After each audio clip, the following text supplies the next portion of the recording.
Well, good morning, good morning, good morning, good morning, good morning, good morning, and good morning, everybody. Good morning, everybody. Welcome to another episode of The Morning Glow. Welcome to another episode of The Morning Glow. Got a great broadcast down for you this morning, as I hope and I pray that we always do. I'm not important, just a question asker. My name is Raheem Ajme out of Atlanta, Georgia, but we got the whole crew that's going to be with us today. So make sure you strap your seatbelt on because today, you know what it is. You know what it is. Today is Way Out Wednesday. Way Out Wednesday. We don't have a topic. We talk about whatever we want to talk about on Wednesday, and they get a little interesting. I'm gonna say it like that. Interesting on Wednesdays. Gets a little interesting on Wednesday. So make sure that you don't look for a specific topic Monday, Tuesday, Thursday, and Friday. Yes, we have specific topics we talk about, but on Wednesday, it's the day that we let our hair down. We let our hair down and we talk about whatever we want to talk about. So be ready, be prepared. And I'll call in 508-924-3521. 508-924-3521. Got a question I'm gonna start off with this morning. We talked about something similar to this one time before, but I saw it again on the and I have to give credit where I saw it. I saw it on the Steve Harvey show, his Saturday show. Good morning, James. How you doing, brother? James, call in, man. Call in 508-924-3521. 508-924-3521. Give us a call, James. Love to hear from you. Um, this topic, and like I said, it's come up before. It's come up before, and we've talked briefly about it before. But when it came back up on the Steve Harvey morning show, I was listening to it Saturday morning. I was on my way somewhere, and I had the radio on, and it was on the Steve Harvey Saturday. So excuse me, y'all. I got to sneeze and blow my nose at the same time. Lord,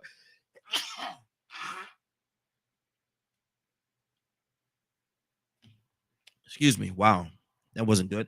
Um, but it came up again.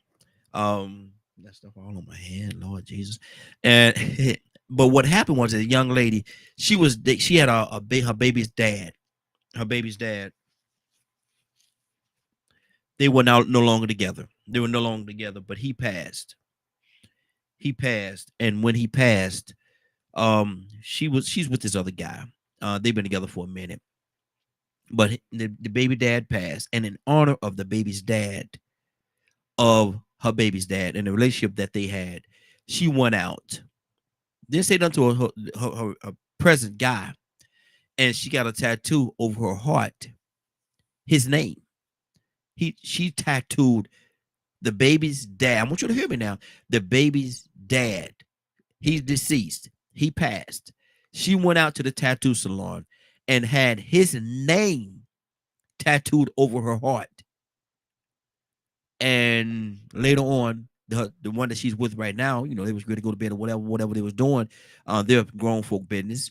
He saw that name, and it presented a problem. They went at it to the point where they almost broke up. I don't know if they actually broke up, but it was an issue. And she said that she don't understand why it's a problem because that is her baby's dad. He's always gonna be her baby's dad, regardless. He's gonna be the baby's dad. Mo, good morning, sir. How you doing this morning? Good morning. Everything's doing okay. Mo, I need to hear your heart, man. Is she right? Is she wrong?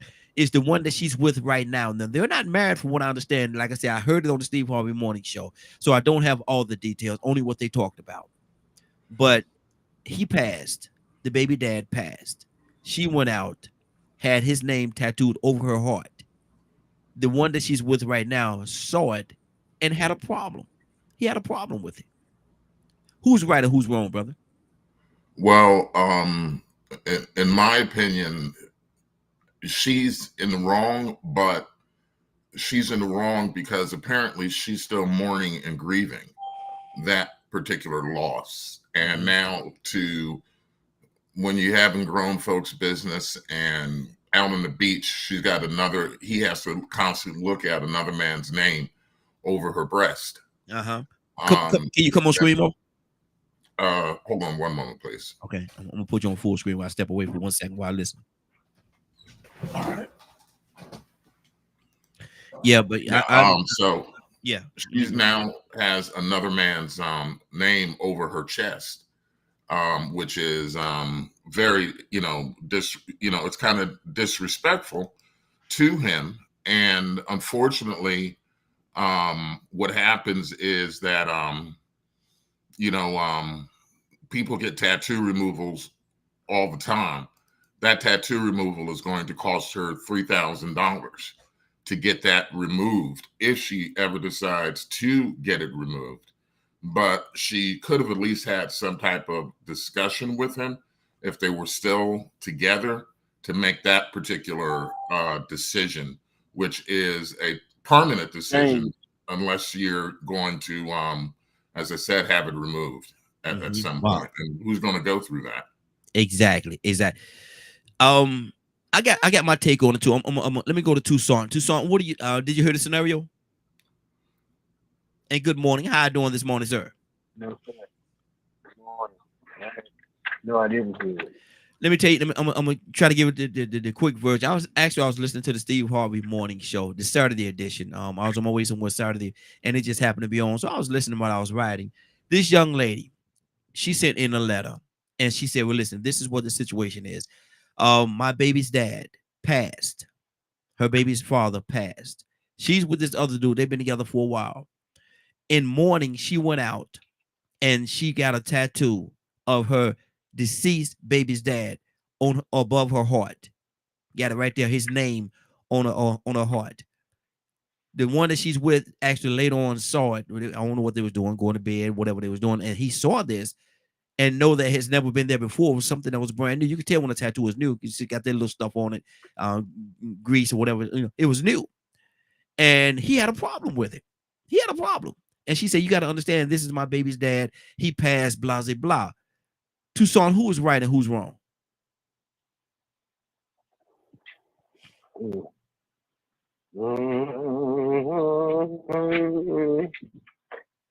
well, that can cause some problems.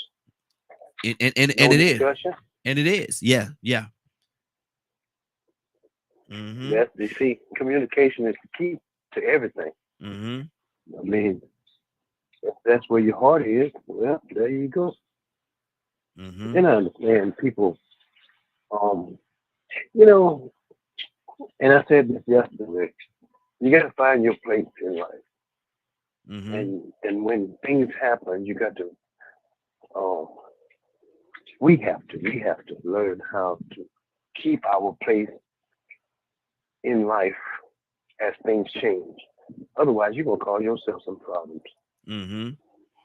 We react to different situations, and we stay there for a minute and let it absorb us. Relatives pass away, friends turn against us, lose your job, you lose your home, you lose your car, and you get frustrated. And here we are with this situation here. The ex, the baby daddy passes, and you tattoo, you already with somebody, right? Yes, you with another dude. And you don't even have that discussion with them. They're not that important in your life. That's just me. Yeah. Wow. That's just me. So she gave him you have more for the. Go ahead. Yeah, you going? Exact question I was about to ask you. Go ahead. You have more for the deceased than you have. Yeah, you have more compassion, passion, love, care for the deceased than you have for me. It seems. So Can I, now you hold on. No. Rethinking where. Okay. Where I am with you. Wow. Because I mean, I don't like tattoos myself. I wouldn't suggest that you tattoo. I wouldn't even want my wife to. Don't you tattoo nothing, my name? Well, she wouldn't do it anyway. Yeah. But don't you do that because life might make us make some decisions that we will never be entwined together. Yeah. And here you go. Or here I go with it, with your name on him somewhere, and now I got to remove it. Yeah. But the thing is, and it's me, and I know it's a long answer. I don't think that was right because she didn't have the conversation with him, and then you ain't got two tattoos. Yeah. One on the left his name, and that's another problem. That's Lord Jesus, because if I see it, then every time I do see it, Lord, please, girl, don't you call that man name. Mm, mm. Wow. Huh, Wow. Yeah. Yeah. Yeah. And that's a mess. That's a mess. that's Let me what let me let me go to this is what James. I tried to say. Yeah, I know. I don't. I know what you meant. I know exactly what you meant. Let me go to James. Then we're gonna go back to Mo. Mo had something to say about what you was just saying, Tucson. James, good morning, sir. How you doing this morning? All right, good morning, everyone. I got with that situation. First of all, that's her body, but she ain't had his name on it before she died. She should never put it on there. Mm-hmm. When she with the other guy. Now hold on, That's James. my opinion about it. You just say it's her body though. You just say it's her body, didn't you? Right, and she ain't had on that before. Before he died, she shouldn't have put it on there at all. No. Okay. Okay. Okay. So how would you feel about that? Would it be a problem? It's really gonna be a problem. Mm-hmm. Okay. Every time you roll over and look at him, he's looking at somebody, but if somebody else's name on her, not here. Yeah. Yeah. That's my problem I have with it. Yeah. Yeah. I don't want to see that name every time I get it, have a moment with you. I don't want to see somebody else's name. I ain't think wake up and roll over and see his name. Mm-hmm. That's gonna be a big problem. First thing I see is in the morning that his name is his name. I don't want to see his name. And right, somebody gonna go blind. Lord Jesus. Mo, you was about to say something. Yeah, I think it reminds me of what Jada Pinkett Smith had, her daughter Willow do when Willow wrote that letter to Tupac, wishing that Tupac was her father. Mm-hmm, yeah. And, that was all in the media and everything. And, that's as damaging too, when you're putting your grief and your dysfunction on your children as well, and not considering that. That's an indelible, that letter. As a father, how would you feel if, your daughter wrote a letter to a dead man that your wife used to date? Mm-hmm. Yes, it's her body, but the fortunate thing is they're not married. Mm-hmm. And you can choose your mate. And if that's something that is going to be an issue, you can let your mate know. You can you made that decision. This is not the woman I want. Apparently, she's with a man that I can't compete with. Yeah. And she's going to literally put it in my face at night, at least, or on the beach. It's going to be there. Yeah. Mm-hmm.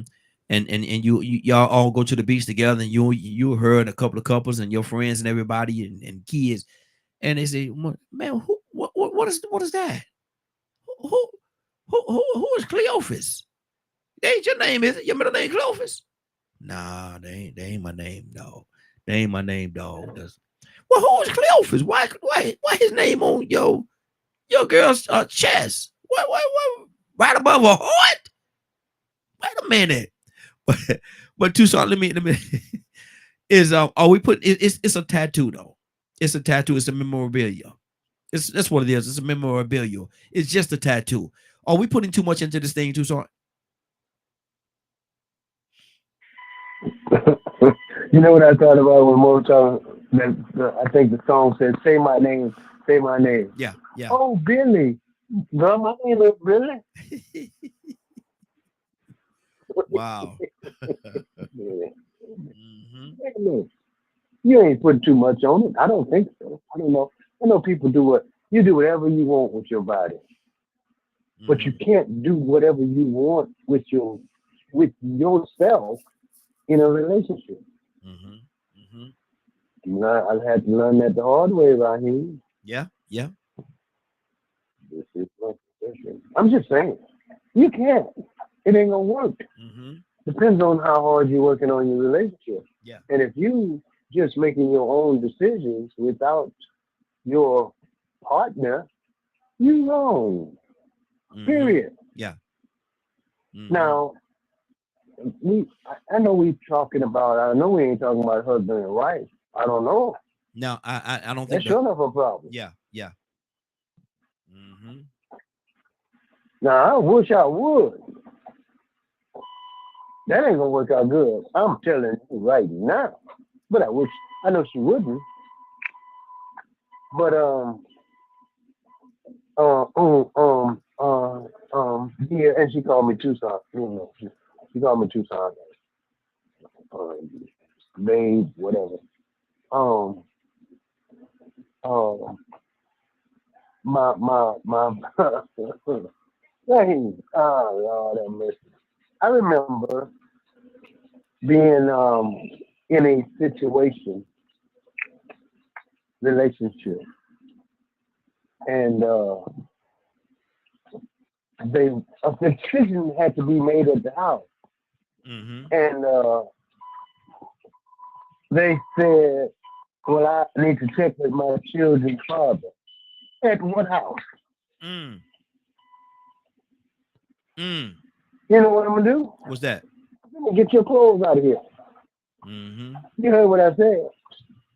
Yeah. Because if he making decisions in this house, I'm not in the wrong house. You're in the wrong house, Mm-hmm. Mm-hmm. and you Mm-hmm. need to go to meet with him. Because ain't nobody make no decisions, especially no other man in this house Yeah. Yeah. other than me. Period. Mm-hmm. The And devil is a lie. mm-hmm. And so now I know that's a little more extreme. I think that's more extreme. But you mean to tell me you didn't mark yourself? That's the first problem with me. I don't know. People do what they want, but I just don't like tattoos. Yeah. Just me. Mm-hmm. Mm-hmm. I mean, I just don't like them. Yeah. So I don't want my name on you. Mm-hmm. Just don't do it. Yeah. Yeah. Much Oh, less. I just want to show you that no, don't do that. I don't need that time to show to me now how you care. No, don't do that. Yeah. Because I don't like them. Mm-hmm. Well, I just thought I'd put one, I'm going to put one on my left chest. I said left chest. That was nice right here. Left Yeah. chest. Yeah. You did good. You did good. You did good. Yes, sir. Yeah. But I just don't like, just don't like it. But now, if I don't like tattoos and it never been there before, and I look and all of a sudden you got a tattoo and doggone it, the name say Clarence.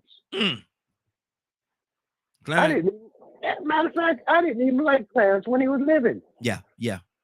Mm-hmm. I knew the That's a Negro. problem. I knew the Negro. I ain't like him then. I sure don't like him now. Now, every time I try to get my groove on, here I see Clarence. Mm-hmm. Mm-hmm. I didn't even like his name. Yeah. Yeah. Clarence. Yeah. Oh, Clarence. Here you is, and you got me in the mood, and what didn't come out of my mouth? Oh, Clarence. Mm. That's Lord. a problem. That's a problem. Put more emphasis on it. Show I got emphasis on it. I can't sleep. Mm-hmm. Thinking Exactly. about Clarence. I'm thinking about Clarence.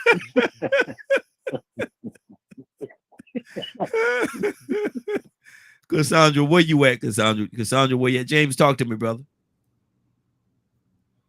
I'm just Tucson. Tucson crazy, man. Oh boy.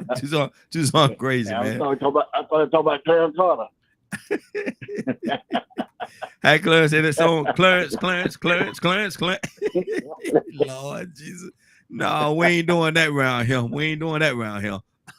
No, you on the wrong side of town, you doing something like that. But go ahead. James, talk to me, brother. Well, man, like I said earlier, that's wrong for anybody, put a tattoo. I'm like Tucson. I don't like tattoo on my body neither. Nobody sticking on neither me. Mm-hmm. Exactly. I never will for that. Mm-hmm. Mm-hmm. That's my opinion about it. Good deal. Let me go to Ryan. Ryan, good morning, sir. How you doing this morning? Good morning. How are you? Hey, doing good. Tell you, this is Way Out Wednesday, brother. So I got a scenario for you. And this is something I heard. We talked about it briefly before, but I heard it again Saturday while I was riding around. Steve Harvey morning Saturday show was on. and young lady wrote a letter. Her baby's dad passed, deceased. And this is her baby's dad now, but she's with this other dude. They've been together for a while. She said they've been together for a while and years. And in honor of her baby's dad, his passing, she went and got a tattoo over her heart, right above her left breast. His name on her heart. The one that she's with right now, so later on, he saw it, and it was an issue. She said she don't understand why it's a problem. He's deceased. Is her baby's dad. He always gonna be the baby's dad. Why is it a problem? How do you see that? I see it as she has not let go of the past. Mm-hmm. Mm-hmm. And from an outsider's perspective, it kind of would seem, can't say it is, but it would seem like her new fella ain't living up to the one that's dead. Mm-hmm. She's stuck. Wow. So, and that could That's a be good point. untrue, right? Like some people get ink just because they get ink. Mm-hmm. Mm-hmm. I got ink everywhere. Mm-hmm. Mm-hmm. But my ink has meaning, has thought, and it's relevant to my life.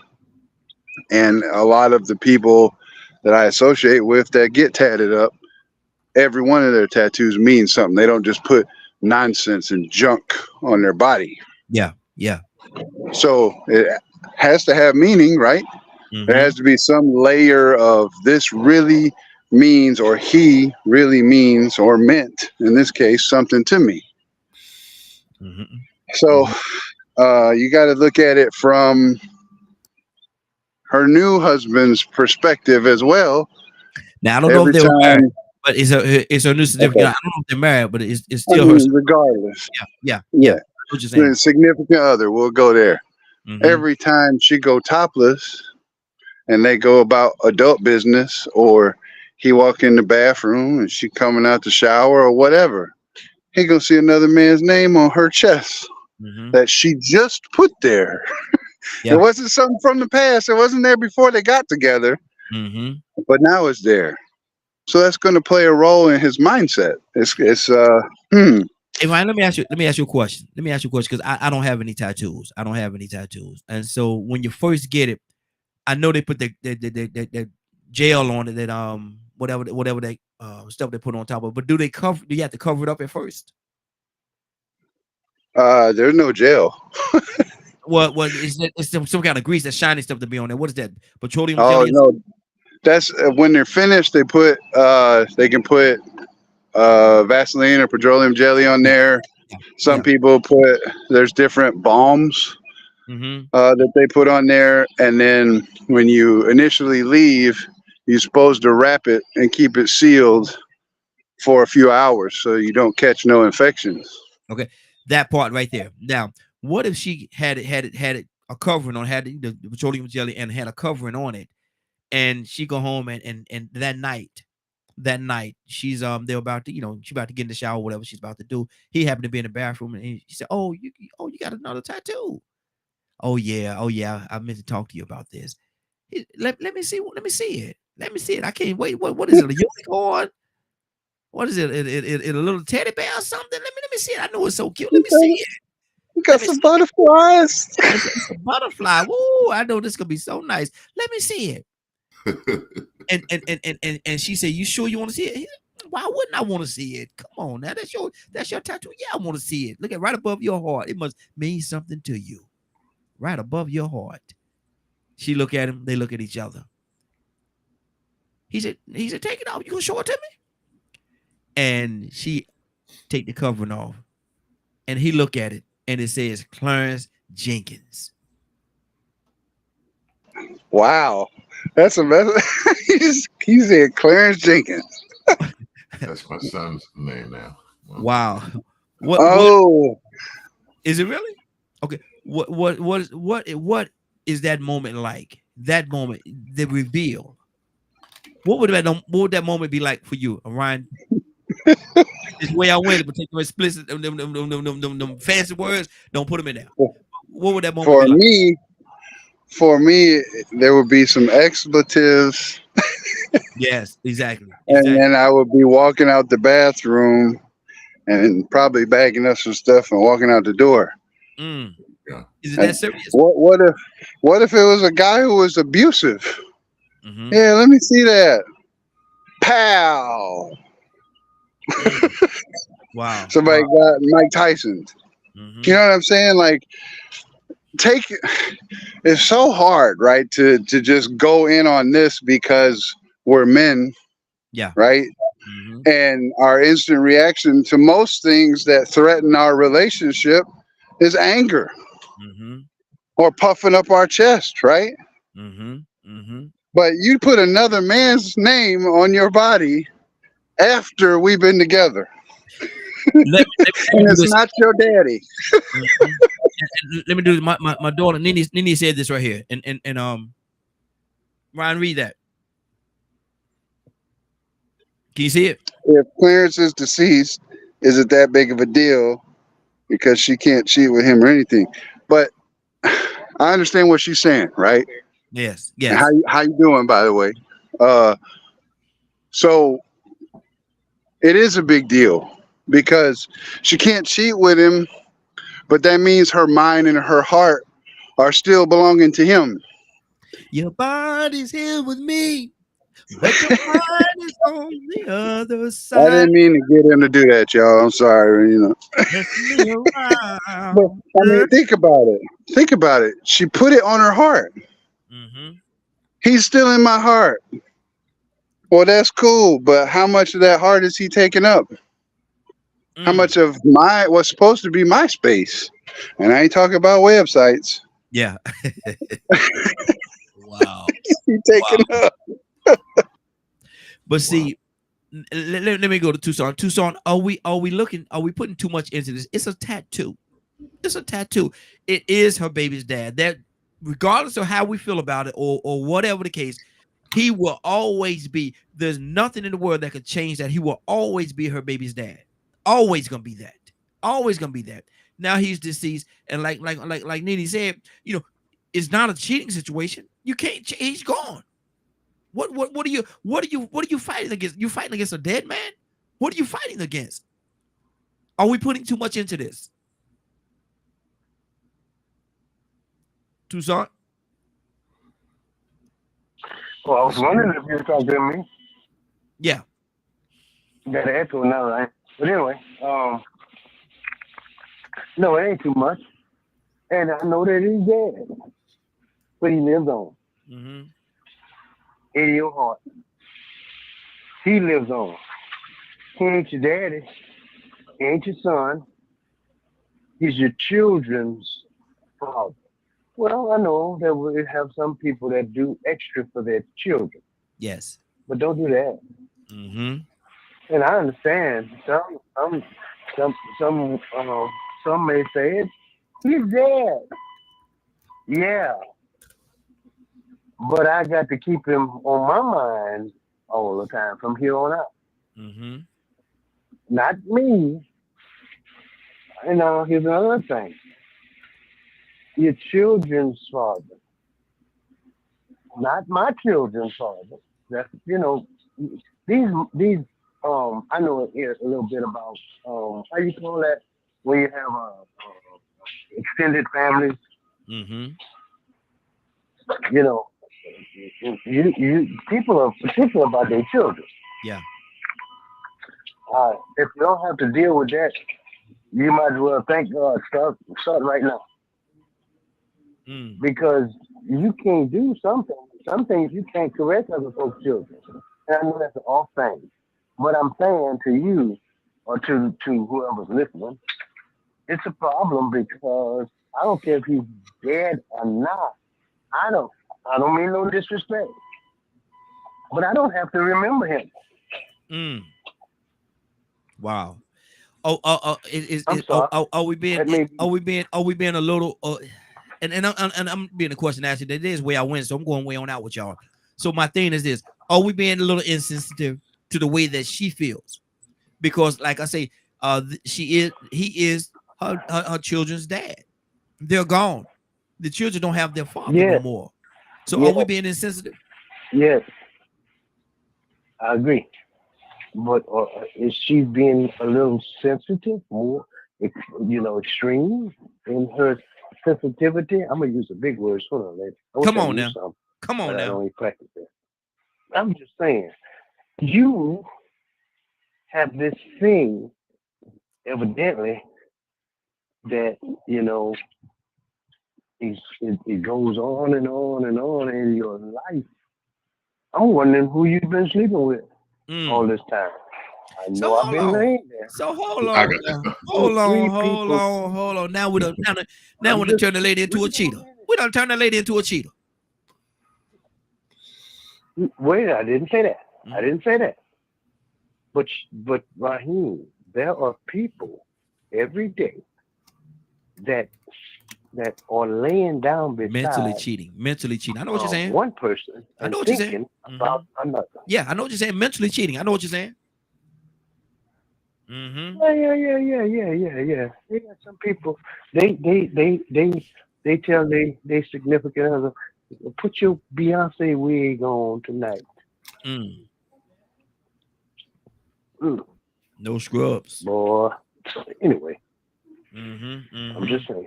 Exactly. But the thing about it is, the conversation was not had. Mm-hmm. That's the thing. Mm-hmm. That's it. You didn't even consider the one that you with. But You see, took upon yourself in a relationship mm-hmm. Mm-hmm. to go and mark yourself with somebody, not mine, somebody else's name on your heart. Mm-hmm. And here I am, surprised and shocked that my name, men are something else. I guess it's men. I bet you women. I Is wish I would how much pride is that though? show How up much does with that go? any How much is that the man ego and the Raheem, man's pride? Raheem, I and just I want to know I'm know. out of time, but I have a deceased wife. Mm-hmm. Okay, Uh-huh. all right. I better not. Yeah. I better not. My Yeah. children are grown. Yeah. Yeah. Out of respect for her, I better not Mm-hmm. show up any day with her name Yeah. on my chest. Wow. Wow. Wow. That's not gonna work out. Okay. Okay. Let me go to and Nitty. She just said in a box and she spoke Cassandra up. She said, I need to hear. Let me pull it on screen so I can see it big. Said, I need to hear from Cassandra or another woman perspective. And guess who's here? The thug bastard. This is my sister from another mother, but we got the same father. This is Cassandra Alexander Green. Good morning, young lady. How you doing this morning? Good morning. Scott, I need to know from you. Are we been a little too sensitive? But have you been listening at all? No. Okay, I'm gonna tell you what the situation is. I was listening to the Steve Harvey Saturday show. Right, I was going somewhere Saturday, and it was on. And this is what happened. The young lady wrote a letter. She was, her baby's dad died. Her baby's dad died. Her kid's father died. She's been with this other guy for years. What she did, she went and because of the fact that he was deceased, in honor of him, she went to the tattoo parlor, got a tattoo of the deceased baby's dad name on her over her heart. And the boyfriend or her significant other now found out about it later, saw it, and she said she don't understand why it's a problem because the man is deceased. Cassandra, how do you see that? Y'all not gonna like me because I don't see what the man is dead. it's a memory. And some people, I mean, I'm not a tattoo person, but that's a memory of the guy. I don't see why the guy with the new one would be so upset. I mean, I might have said, hey, babe, I'm thinking about getting a tattoo just in remembrance of Cody or whatever his name is. You know, we gave he'll always be part. we gave him a name, I'm- Clarence Jenkins. We gave him a name, Clarence Jenkins. We just threw that name out there. I don't know where the name came from. Clarence. Yeah. Clarence, whatever his name is. But I don't, you know, obviously he meant a lot to her, you know, and he's deceased. So there's no going back. There's no relationship to be built. I don't know. I'm just not petty. I don't see the problem with it. If her and the guy are married, then yeah, maybe, you know, I would say something, you know, hey, even if we're not married, I would just, you know, say, hey, I'm thinking about doing woo, woo, woo. You know, I hope, you know, it's not offensive, but this is just for a memory. Mhm. I don't know. That's just me. I'm not a tattoo person, so I would not do that. I have a deceased husband that I love very much, but I don't do tattoos like that. So, but I don't see a problem with it. The man is dead. Why would you even think about it a second time? Who cares? Mhm. I mean, and why would anybody care about that? You know, I don't know. It's a personal choice. But for me, it would not bother me in the least. Okay, but see, If what I'm hearing from a lot of the guys, and I don't know, I'm just listening. I don't know if it's a male ego type thing or it's a male machismo. ego. Don't say you don't know if it's a male ego. It's a male ego. You know, you got this ninja name on your chest. I don't understand. You know, what's up with that? You know, woo, woo, woo. It's an ego. If you got a problem with something that simple, because it is simple, because she obviously cared about him, you got a male ego problem. Point blank, bottom line. And stop trying to pretend you don't. But see, what a lot of the fellas were saying, Cassandra, is every time they want to have an adult moment with her, they don't want to see Clarence Jenkins' name in their face. You know, that's the issue that a lot of the guys are saying. They just don't want to see that every time they want to get. Raheem, Yes. When kids are young, when people are teenagers, they get each other's initials, names, and all things on their body. They move on later on in life. The tattoo is still there. You mean to tell me you're going to spend your doggone energy because she was 17, 19, 21, whatever, and got a tattoo, which is what they do, and you gonna spend your energy being concerned that she got a dang on tattoo when she was 21 of a guy that she was in love with? Come on now. You still gonna screw her? I mean, are you not gonna screw her anymore because you got that tattoo when she was young? Come on now, that's just petty. We should be bigger than that. That's all I got to say. Because people get tattoos all the time when they're younger. And then later on, that person don't mean nothing to them. They don't even see the person. The person ain't thinking about them and they ain't thinking about the person. It was something they did when they were younger. Wow. Come on. Let's do better. Ryan, talk to me, man. Because Sandra said you still going to screw them.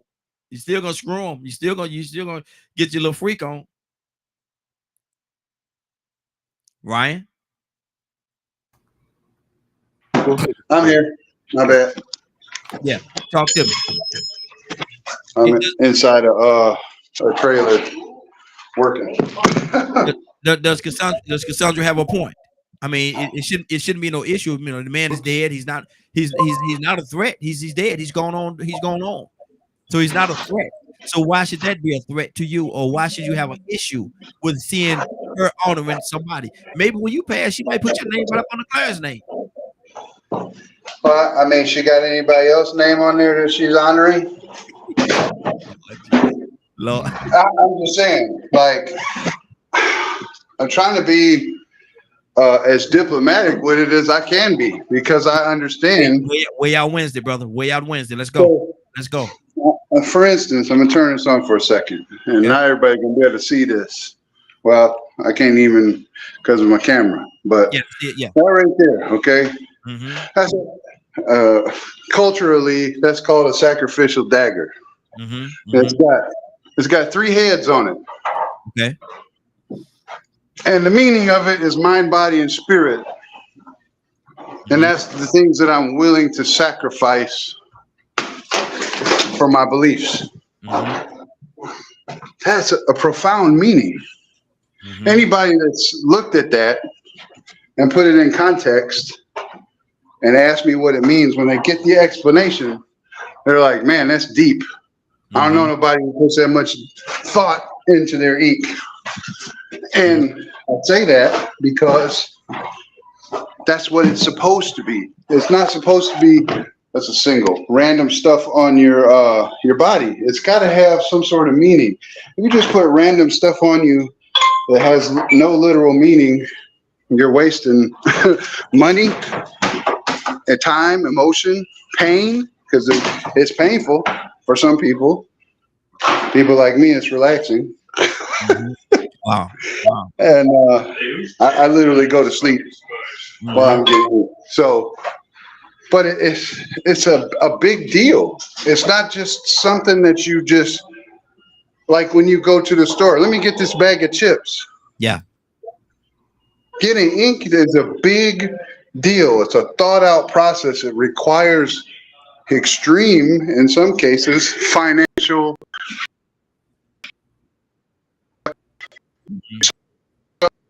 They are in most people's day-to-day life. That tattoo better be something. And if it's got that much something that you're going to take time, dish out your blood, put something permanent that's going to last till you go to the grave on your body. Well, I mean, that's where I'm coming from with it. Wow. Wow. 50, hold on 1 second. 508-924-3521. 508-924-3521. Is she wrong? She got a tattoo of a deceased baby's dad on her heart, right above her, right on her breast, on her heart. She got a tattoo. She got his name tattooed on her heart. But her significant other that she's with right now have an issue with it. Is she wrong? Who's wrong? 508-924-3521. Give us a call. Tell us what you think. Go ahead, Cassandra. No, I'm just asking, Ryan. I know that you have tats, right? And there's meaning behind it. Like you said, it needs to be something significant because you just saw. But have you? I mean, I know that. Have you ever thought, like when you were younger, like you see the young kids get, the younger people, they get the tattoos of the low heart and the person initials. It should, 20 years later, okay, they're not together. Would you be like, you need to get the tattoo removed because I don't care if you were 25 or 22 and y'all was in love. Woo, woo, woo. I mean, I don't get it. I'm obviously missing something because people get tattoos with other people's names that they think they're gonna be with for the rest of their life all the time. Why is that? I don't get it. I'm just asking, Ryan. I'm asking for a friend. That's all. Go ahead, Ryan. Okay, so the difference. Yeah, receiving and just put away. The difference is, Cassandra, like I have, I don't put nobody's business out there, but if somebody close to me got somebody else's name on their skin. But that was years prior to me. I can't change that.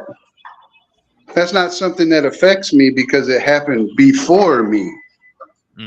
But you took the time to go get the pain and the money and the finances done while we together. I have an issue with that. Something in the past is in the past in that regard. But this is fresh. Yeah. You see what I'm saying? You just did this. You just did it. Go ahead, Mo. I heard you over there. Go ahead, Mo. Yeah, I want to say this. You know, a good friend of mine, Sammy Blue, he had a song called "Disposable Love," and the people, you know, the thing is, there used to be a time long ago. You find a woman and you never let her go. Put a ring on her you. The thing about it is, disposable love. You're laying down with the woman. I don't know how long they've been together, if they've been together years or not. When you put the ring on the finger and you take your oath before God, that would be a major big issue with me. If you put another man's name upon your chest and you have a ring on her finger. Right now, she's really a free agent. She has disposable love. She can do what she wants with her body and dispose of it. I mean, if it bothered me that much, she'd be in lingerie every night where I didn't have to look at that anymore. Mm-hmm. And or only expose the part of the breast that I like. Everything else is covered up. Mm-hmm. and they got good lingerie for that. And it reminded me, and I put it in the comments about when Bobby Womack. Let me ask you this question, Mo. And everybody have their own opinion as to how they feel about it. But are we putting too much emphasis on this? I mean, it is a tattoo. It's a tattoo. She's showing honor to her deceased baby's dad. Okay, so are we putting too much into it? Are we putting too much into it? Yes. The question is, are they putting too much into it? Mm-hmm. On the intimate level and relationship? Because until you told this story, now thousands, millions have heard the story, and now they're going to put their spin on it because she decided to put her business, intimate business, out there. And that is even more dysfunctional to a relationship. That's a person you need to stay away from. If they're making major body decisions, so she ain't no good. Then this ain't no good. If she knows that it would hurt your heart that you did that, and she did it anyway because she was thinking about herself, that's called narcissism. And yes, it is. We talked about disrespect. Do men disrespect women? I mean, was that a woman disrespecting a man in that particular situation? And but it is her body.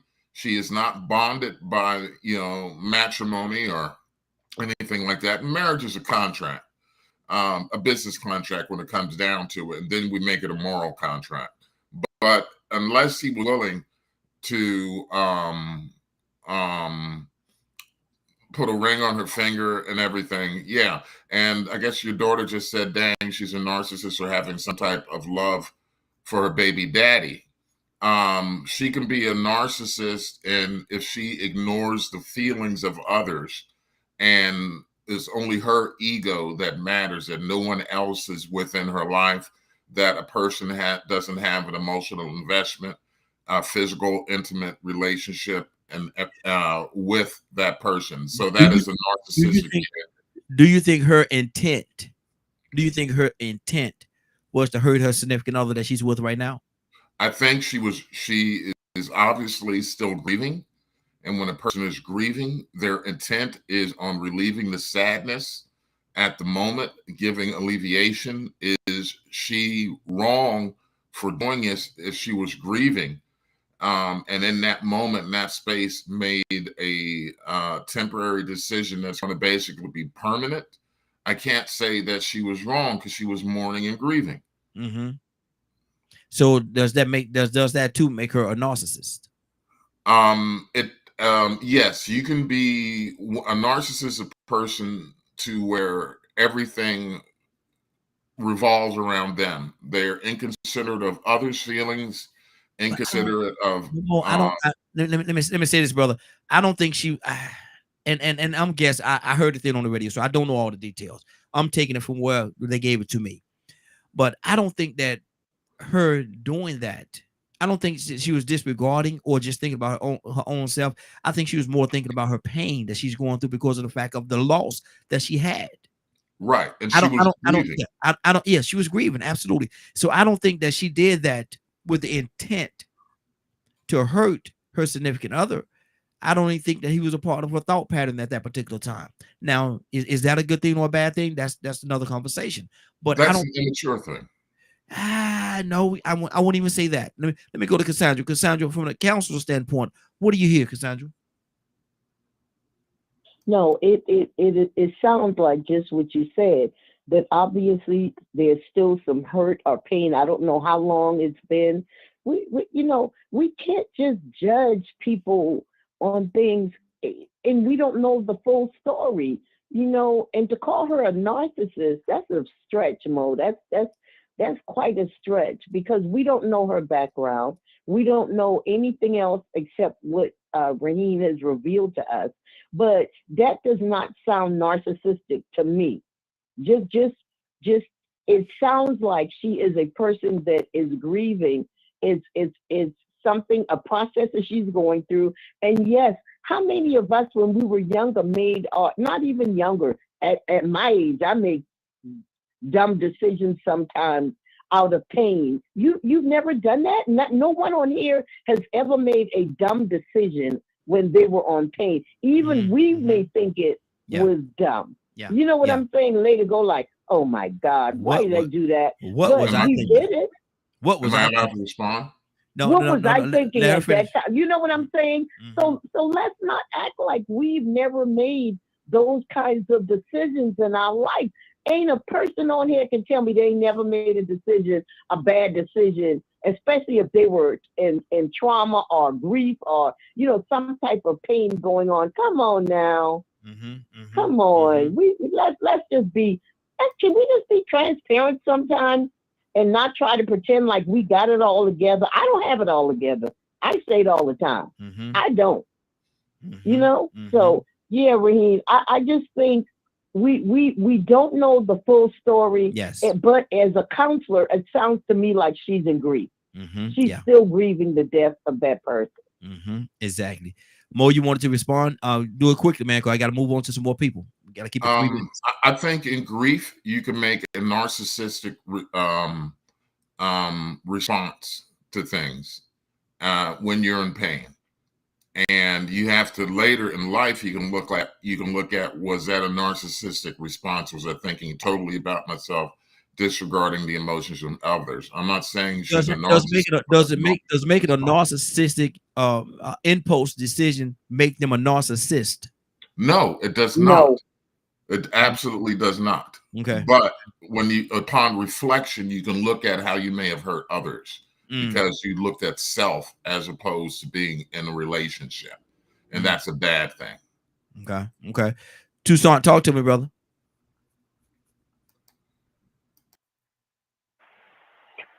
I don't think I'm just responding. Come on. Way out Wednesday, though. Way out Wednesday. Let's go. I don't think so.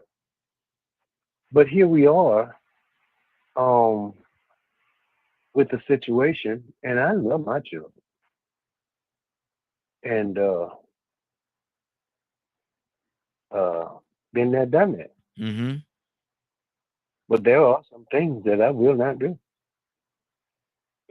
In a relationship, if you want it to last, and if you don't create things in a relationship without, if you want it to work, that will cause problems. And this is a problem. I don't know if it's petty. Maybe I am petty. Let me ask you this: I've been called petty before. Should she have to get a tattoo on her body? Talk to me. To get a tattoo on her body, does she have to go to her significant other and ask for permission to get a tattoo on her body? No, not permission. Not permission. It's just the fact that just me. This is just me. Are you in this relationship or not? Are we together or not? It's not about just you. We. It's a we. It's a we. I'm not checking your bank account. I'm not checking your phone. I'm not doing none of that. But I got to look at you. And when I look at you, I just me. I don't want to wake up in the morning to see somebody else's name, not mine, that wasn't there last year or last month or last week. It's fresh. And I'm surprised that it ain't your mama, I'm shocked. Oh, wait a minute. Hold on now. Wait a minute. Wait a minute. That kind of makes me think that just me. I don't know. Maybe not Cassandra. We're not gonna talk to Cassandra about this anymore because we see her point of view. I mean, we will, but that's just Cassandra. And I understand. I understand. That seems like it's a little petty. A little. I don't know. I don't know if some women, yeah, yeah. Well, some women would think, okay, your name is Cassandra, and I'm just using this for an example. But you are in a relationship, and all of a sudden you look and you see new, fresh, and still need care. It's all your name on my chest or your significant other's chest. Now here's the thing: you knew them. You probably knew what type of relationship they had. Suppose it's the baby's daddy, and he was not a good father. Probably was, evidently, because they put the name on your chest. Mm-hmm. But I don't know. That's just me. I just can't see it. I mean, really, Lord, there's no. I don't know. I don't want to be disrespectful. You can go to the funeral. You can sit with the family. Mm-hmm. But yeah, I don't know. Oh, But Tucson, how much of what we're talking maybe about? How much of what we're talking about right now, Tucson? How much of what we're talking about right now is lines up with the male ego? It ain't. I don't think it's just personal. It's just males. I Mhm. mean, I don't know. Not Cassandra. I'm talking about other women that I know. That if their husband, boyfriend, just boyfriend, significant other, would wake up in the morning and see another woman's name on their chest, I don't know. I think, Lord have mercy. Mhm. I wouldn't want to be in his shoes. Mm. I just don't. Now Wow. maybe I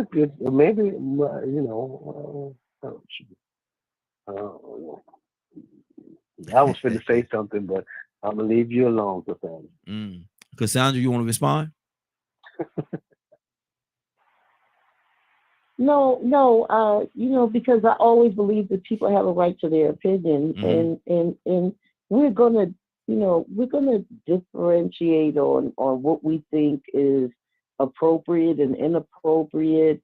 I just like looking behind what may be happening, and I still believe that if she did the tattoo after years or whatever it is after this person has died, she's in a grieving process. Maybe she didn't handle it the way you think she should handle it, or I think she should handle it. But if it helps her to go through the process, what's the problem?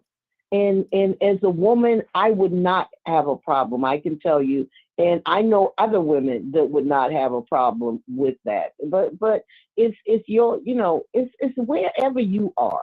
It's where you are in your thoughts, So Do you think it's mainly? I do you know a think, lot of Cassandra? men definitely would not Yeah. Well, Cassandra, do you think it's mainly? understand it. Do you think it's mainly men that will have an issue with that?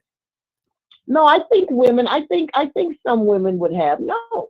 I think some women would have an issue with that. But I believe that women would be more like, okay, I get it, sis. I understand. But you need to deal with with that. You need to deal with that pain. Because that's a lot. That's a huge decision. Mm-hmm. That's a huge decision. But I believe she did it out of pain, out of grief. So, that's all I can say about it. I just think that men, yeah, definitely, and some women would be like, no. Mm-hmm. Mm-hmm. Wow. 508-924-3521. 508-924-3521. Ibrahim, good morning, sir. How you doing this morning? Well, good morning and blessings to everybody. Actually, I got a question. Blessing to you as well, brother. Got a question for you. This young lady, and I heard the scenario on the Steve Harvey Morning Show, Saturday show. I was on my way somewhere this Saturday, and I heard it. She wrote a letter, and she said that her baby's dad, her baby's father, passed. He passed away, and they had been together for a while. He passed away. She's with this other gentleman right now, and they've been together for a while. Out of respect for her deceased baby's dad, she went and got a tattoo of his name above her heart, right above her left breast. She said she don't understand why it's a problem, why it's an issue. Why is it an issue? What do you see in that, Ibrahim? Is that good? Is bad? Was she right or was she wrong? Is he right or wrong for being upset? I think both of them were right, and I think that I think that's the only way that she can display her grief. Right? That doesn't stop you from doesn't anybody care from anybody. I think that's an appropriate way to display grief for anybody's name expressed. That's very personal. But however, that was her way of displaying it. Now, yeah, the band current friends should be against it. I can see that. Or anybody of have different moralities would be against that. That don't stop anybody from being against it. But when you do something, you accept the consequences of your act. You're going against society. Society norms or standards. That's the consequences of your act. So, no, I don't think anybody's wrong about it. I just think they should be more thoughtful about a current mate or future mate. You know what I mean? Other than that, no. Do what you think is you need to do.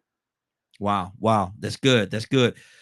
508-924-3521. 508-924-3521. Shanavia, good morning, young lady. How you doing this morning? Hey, good morning. I'm okay. How y'all doing this morning? Hey, doing good, Shanavia. I need to hear your whole heart on this right here. Navy! Oh, Lord. There they go. Hey, Miss Hey, Cassandra. Lord. Shanavia. Now, Yes, sir. I heard this. I'm just for preface. I heard this right here on the Steve Harvey Morning Show Saturday. I was on my way somewhere and I heard it on the radio. And I said, I got to pose that. A young lady, her baby's father died. He's deceased. He died. Just recently passed. She's been with this other guy for years. Out of respect for her baby's dad, she went and got a tattoo of his name above her heart, right above her left breast. She got home, and her significant other that she's with right now had a problem with it, had an issue with it. Who's right and who's wrong? I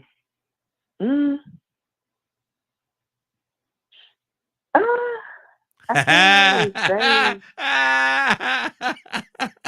I can't That's a really lot say of. that I think two things can be true at the same time. I mean, like I don't think that it.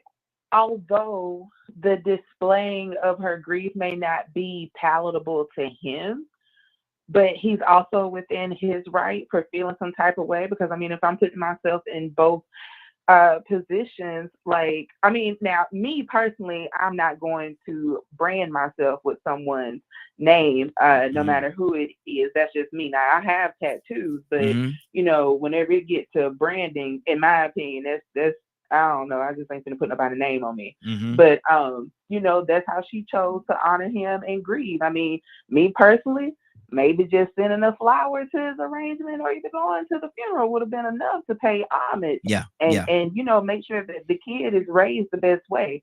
That's just me. But I can't get mad at her for how she chose to grieve. I mean, if that's the case, then I would be mad at a lot of people. And I think we have to be open to the fact of not everybody grieves and displays that grief in the same way that we would. But I mean, the new husband or whoever he is well within his right for for feeling some type of way, because I mean, like, Why? I would too. If Wow. my boyfriend or husband or whomever went and, oh my God, he doesn't have any kids, but if he would have had kids and went to go get his baby mother's, like, this whole homage, up above his chest, then okay, well, where mine is, so I'm gonna have the whole back then, huh? So I mean, I can't. Neither one is wrong. Neither one is wrong. They're well within their rights for feeling the way that they do. Do you think, and it's been said here that one of the issues is that the male ego is actually playing a part in him not wanting that other man's name to be displayed on her body like that? It's certainly not above her heart. My daughter said that maybe it was somewhere else and not maybe on her arm or something like that, but above her heart. That's speaking a lot. What do you say to that? Well, I can't really just say it's male ego because I'm not a male, and I mean, and I would feel like I said, if she got that piece, then I have to have the whole bag. So I mean, I don't think that I don't know. Maybe I'm just not mature enough to be able to handle that. But I mean, like, you got to think about the significance of, it's not just a tattoo. It's an homage to someone that you have not just a history with. And I get that they have children together. They're always going to be tied, literally, till death do them part. They're going to be tied by, this little blessing, this little person that's here. And it's not just an homage, it's an homage, like, on your heart. That is close. That person meant something to you, something more than just my child's father or my child's mother or, a good friend. I mean, write a book. I don't know. Like I said, go to the funeral, but no, I mean, my ego would be bruised as well, and I'm not a male. So I just think it's just ego in general, and I think it's the significance of where the tattoo is and who it is. Now, if that's your mama or your daddy, okay. Like, mama's the first one to get your heart. But this one, my ego will be bruised too. I can't even lie. Wow. 508-924-3521. 508-924-3521. Kirk, talk to me, brother. How would you feel about that? And good morning. How you doing this morning? Morning, bro. Morning, man. Just getting through, bro. Come on, Kirk. Come on. Sometimes in relationships, man, you gotta know where you stand, man. Like, that sound to me like he really don't. That sounds like it's a major male ego issue. I'm just gonna lay it out there. That's the quickest way to say it. So he's the problem. He's the problem. He's the problem. No, I'm not. I'm saying that is a part of the problem, because I don't know what's really going on in the background. I mean, she could be throwing it up in his face every time they get an argument. Like, my deceased husband did more than you from death. Did more than you from death than you doing than you alive. Vivian from Miami. Okay, hold on, Vivian. I don't know the inner workings of that. So, me personally, I don't see nothing wrong with it. I mean, it would be the same to me. It's the same as if it was there when I got there. Like, I'm pretty sure this guy, he know the relationship they had. So their relationship might have been beyond just a baby daddy, baby mama type of deal. Like, what if this lady was with this man for 25 years? It's like, there's still some connection there. The man is dead and gone. Let that man rest in peace. You know what I mean? Like, if she want to pay homage, okay, that's the way she deal with her grief and loss. Let her deal with her grief and loss. You know what I mean? Maybe down the road she'll get a cover up for that. But I wouldn't stake my whole relationship on the fact that she got a tattoo of a dead dude above her heart that I know she had kids with, and that I know she had a real relationship with, and they were, if he was still alive, I wouldn't be here. I don't think I would have a problem with that because I know. Let's deal with that part, Curtis. If he was still alive, you wouldn't be there. Yeah. Okay. Let's deal with that part for a second. That's a fact. That's just a fact. Probably, I don't want to say probably because I don't know the inner workings, but I get where you're going. Mm-hmm. The truth be told, if she felt like that and that man felt that connected to her before death, if he was still alive, the truth is, the reality is, I wouldn't be with you. That's the reality. Mm-hmm. The opportunity came when he died. Yeah. But hold on. Let's hear what I'm saying now. Yes, the opportunity it happened when he died. But I also said, or she also said that her and the one that she's with now has been together for several years, and so they've been split up for a minute. You know, that's her baby's dad. They were split up for a minute. Now she's with this other guy, and she said they've been together for several years. He passed,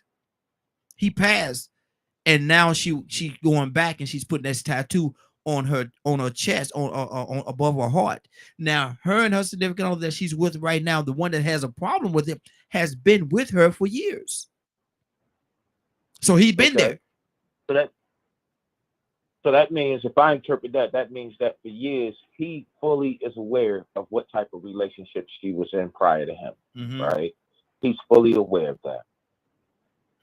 We got to be careful not to be trying to take ownership of people's bodies, people inner feelings and things of that nature. At the end of the day, do you have a good woman? At the end of the day, do you have a good man? And if you can say yes to those things, right? Let be what it's going to be, man. Don't. You know, sometimes we as black folks, we do this. We will bring chaos and drama into a situation that it really ain't there. What you gonna do? Accuse her of sleeping with him? Is that what's gonna come next? Well, she can pull that off. You know what? I got $1 billion bridge I could sell her in London. I swear to God. Wow. See, you know what? Gotta move on, Curtis. Put all the ego to the side. Put all the ego to the side. I'm gonna land the plane right here. Put all the ego to the side.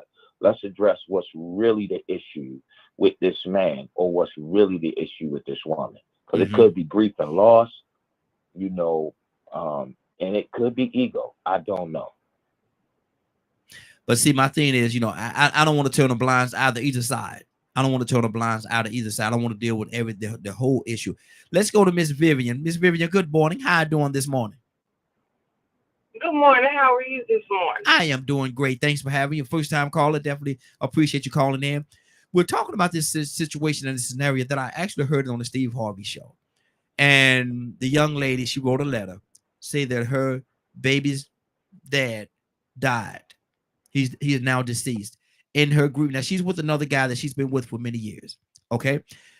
He passed, and out of respect for him, out of honor to him, she went and got his name tattooed above her heart, her left breast. Said that a significant, the one that she's with right now, the guy that she's with right now, that been with for years, had an issue with it, had a huge issue with it. Who's right and who's wrong? Well, this is actually, there's two sides to this story. And I hear this all the time because my business is tattoo removal, like literally. So one side of it is, well, I guess the question I need to start with, did she have the tattoo when she met the guy that she's currently with now? No, after he passed. After he passed. Then that's a problem. Okay. But the problem is, if you met this new person that you've now been in a relationship with for years, and you still felt so connected to your dead ex that you disregarded your new person's feelings so that you can honor him in that way, you sent a monumental message when you got that tattoo. Wow. Because you literally just said, I love you, but I love him more, so he gets the representation over my heart, is the message you just sent. You completely disregarded the new person. Right, Miss Vivian. Miss Vivian, let me already been there. Miss Vivian, let's stay right there. Miss Vivian. Let's stay right there for a second, because that's a powerful statement that you just made. Let's stay right there for a second. How did you get Okay. How did you get that? Because this is what you do, and you talk to people all the time that's getting these tattoos removed, and they tell you their stories. And so I'm leaning on your expertise Correct. right now. So how did you get that? How did you get that from what happened? Was she's putting precedence on one person over the other? So placement of a tattoo on a body is a really big thing. It has meaning. It's the reason why people put certain things in certain places. Mm-hmm. A tattoo over the heart is basically you saying, this is something special to me. This is something deeply ingrained and I want to keep. It is in my heart. Mm-hmm. So if you are already with someone and instead of putting him there, you choose someone from the past to put there, you've made a choice. You've made a statement. This person means more to me than what you do in this moment. Wow. Wow. So what do you being who you are and seeing the different things as you see them, what should he do? What should be his position right now? He should walk away. I understand that he loves her. I understand she may be a good woman and all of these things. But what that says to me is she is not done grieving her ex. She is not ready to move on. Mm-hmm. And he can continue to put energy in that relationship, but he's always going to play number two to a person that's not there. You can't compete with a ghost because a ghost will always be perfect. He needs to just walk away from that situation. Wow. Wow. Cassandra, what are you hearing? Yeah, I mean, I definitely don't agree with that. But, you know, like we always say on here, everyone has their opinion. As a counselor, I think, you know, those of us that do it for a living, and she hears the stories behind why people do things. So she can, you know, if she's removing the tattoos, she understands a lot of the dynamics behind that. The main thing that I say is that obviously she is still in a grieving process. That does not mean that she does not love the person that she's with. And I definitely don't think that he should walk away unless it's just what he wants to do. Mm-hmm. If he doesn't love her and he doesn't want the relationship anymore, then walk away. But for a tattoo to make you walk out of somebody's life, that I mean, I'm just saying, it doesn't make sense to me, but it may make sense to the next person. But I would not walk away from a relationship where I love the person. I would try, I may get counseling. I may try to, you know, definitely we'll have that conversation and this is what, woo, and maybe they can go see Vivian and have it removed if, you know, he can bring her to a place. But it sounds to me that she is still grieving. There is nothing wrong with her still grieving. Sometimes grief doesn't really kick in till years because people, they cover up with the pain that they're feeling. So if you're going to walk away from someone because they have started or they're in a grieving process, then that means that you really weren't that good for the person anyway. Because the relationship should be more than that. It should be bigger than that. She's grieving. This may be when she has started her process. So I don't know. I don't eliminate people like that. But, you know, like I said, you know, Vivian does this for a living as far as removing them. So she hears all of the stories. But I'm just saying from a counselor standpoint, there's no way that if he loves her, he should walk away because she got the tattoo. He should try to get counseling and understand what she's going through. Is there, do you think, Cassandra, there is, hold on, Ms. Vivian. Do you think, Cassandra, there's a level of disrespect there if she did that or she just didn't, was it the grief that took over her and she was not thinking clearly at that particular moment? I think that it was probably that she has not thought it through. Do you guys realize what grief do to people? Yes, absolutely. Yeah. Do you? Okay. Because I want people to understand that people have killed themselves because of grief. The people have lost their minds because of grief. So if she got a tattoo to try to process through that grief, then girl, get the tattoo. I'd rather you not lose your mind and I'd rather you not kill yourself, but to deal with your grieving process. So, you know, that's just me. That's just my opinion as a counselor. make your choices. But Mm. to me, I would rather see her do that than take more drastic measures. Okay. Okay. Miss Vivian, I think you was about to say something. I completely agree with what she's saying about, her doing that over more drastic measures. But I also think that I personally feel we're discounting part of this, right? Because it's not just the tattoo, right? It's the tattoo was just a vehicle that was used to express what she was feeling. But it's the fact that you got so lost and caught up in it that you gave this meaning to something and you did not consider your partner, right? We want a partner to be considerate of the grief and what she's going through, as he should be if this is going to be a long-standing relationship. But did you consider your partner while you were processing what you were processing? For the placement of this tattoo, there was a thought process behind it. There's a meaning behind it, because you would have put it somewhere else if it didn't mean a certain thing, right? You would have put it on your arm. You would have put it on your rib cage. There's a million places to put a tattoo, but putting it on the heart, that there's a significance just in that action alone. And so if he loves her, he can try to work through it and all of those things. But as you said, grief happens years later. Grief takes time. Grief, and nobody has a clock into how she can grieve, because it's clear she's still grieving. So are we asking him to play the secondary role for an undetermined amount of time until she realizes she's over the past and can now embrace her future? Like, I don't know why we would ask a person to do that, because that's so many very levels. hurtful in itself, or can be, depending upon the situation and what's involved in that.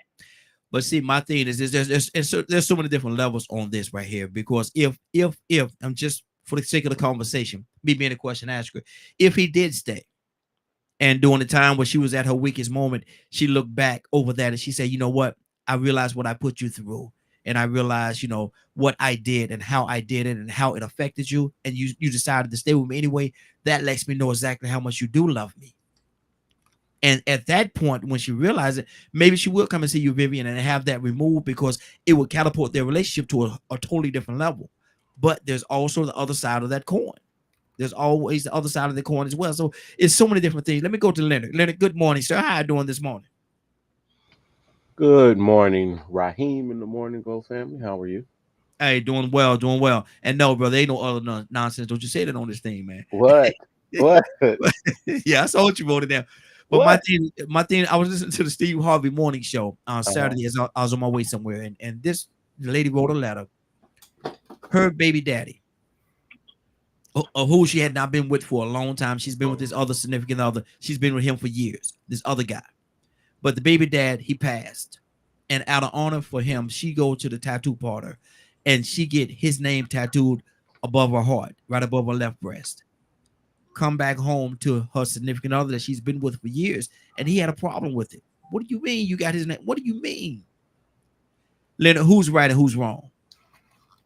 Well, regardless of who's right or who's wrong, I'd leave her. Huh? Yes. What? Well, I mean, why do you find it hard to believe? Are you stupid? Wow. So you would leave her just like that? Yes.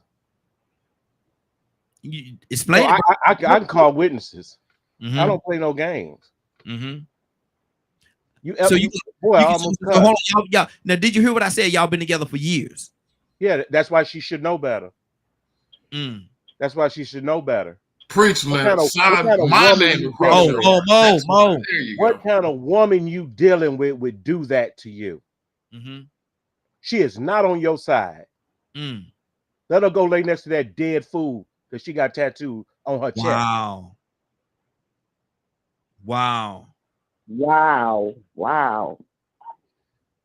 It makes no sense. It makes no sense. So this lady can't grieve. I don't care what she doing. She finna go do it somewhere else. Lord Jesus. That's why this is the Morning Glow, y'all. Y'all listen to the Morning Glow. We're here every day, Monday through Friday, from 7 o'clock until 10 o'clock a.m. I represent real men. So if he stayed, he's not a real man. No. Wow. No. How could he not be a real man if he's out to stay? What is he, a real boy? Because you laying next to a female. Hear my words, a female, because we don't say the other word. No, we don't. That will go and get another Negro name tattooed on her chest. That makes you a fool. Well, then why this thing made you angry, brother? Why are you angry? Because there might, I haven't been listening, but I believe there may be someone on here justifying this foolishness. But I'm advising you men right now. If you with a woman that would do that, get rid of her now.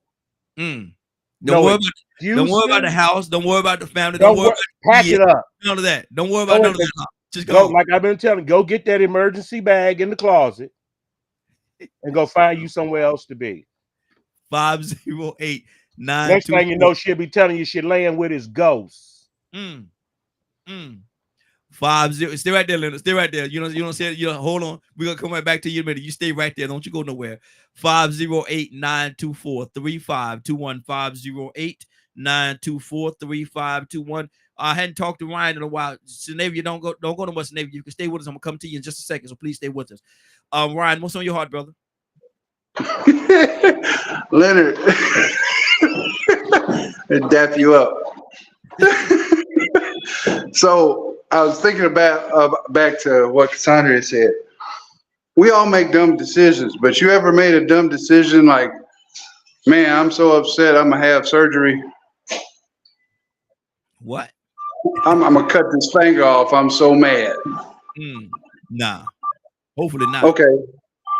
Let me go ahead and have a whole bunch of needles jabbed into my skin for a ridiculous amount of money with some blood over a part of my body that has the most meaning to my life.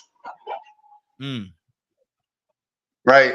I understand grieving, and I'm totally on board with Vivian. Because she's just like me. Know every aspect of what it means where a tattoo goes. Why do you think I got Thor's hammer on my right hand? FAFO. So it's tattoos, like I was saying earlier, tattoos have a ridiculous meaning, like where they go, what they are, what they mean to you. And we've talked about soul ties before, right? Yes. What you think putting somebody's name on your body's gonna do? You are tied to that person for eternity until you dead and in the ground and your skin decays.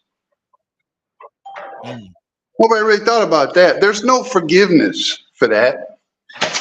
There's no making amends. You are tied to that person until the day you die. And then some. You might even see him again somewhere else, depending on the type of person you is. You gotta be real careful messing with tattoos. Well, I ain't think tattoos was so serious, man. I ain't think tattoos was so serious. Boy, y'all folks serious about them tattoos. 508-924-3521. 508-924-3521. You're listening to DKM Media Group, and this is the Morning Glow. We're here every day, Monday through Friday, from 7 o'clock until 10 o'clock a.m. Eastern Standard Time. So this is Way Out Wednesday. And so, yes, we're going way out today. Let me get you caught up on this scenario for those that just joined us. This young lady, I was listening to the Steve Harvey show Saturday on my way somewhere, and she wrote a letter. In that letter, she said this. Her baby's dad, of whom she has not been with for years. She's been with this other guy for years, but the baby dad passed. And so out of honor for him, to him, she went out and got his name tattooed above her chest, right above her left breast. She got his name tattooed, got back home or whatever, and the significant other that she's been with for years, had an issue with it. She said she don't understand where the problem is. Who's right and who's wrong in this scenario? Captain, good morning, sir. How are you doing this morning? I'm doing fine. Thank you for asking, my Morning Glow family. Who's right and who's wrong in this scenario? Well, Ryan, I've been listening to the show for a while, and I really wasn't gonna come on there comment on this. Mm-hmm. But Leonard drove me out the woods.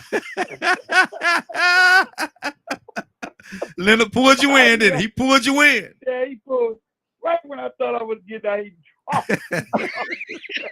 It keeps pulling me. But this is my man to them.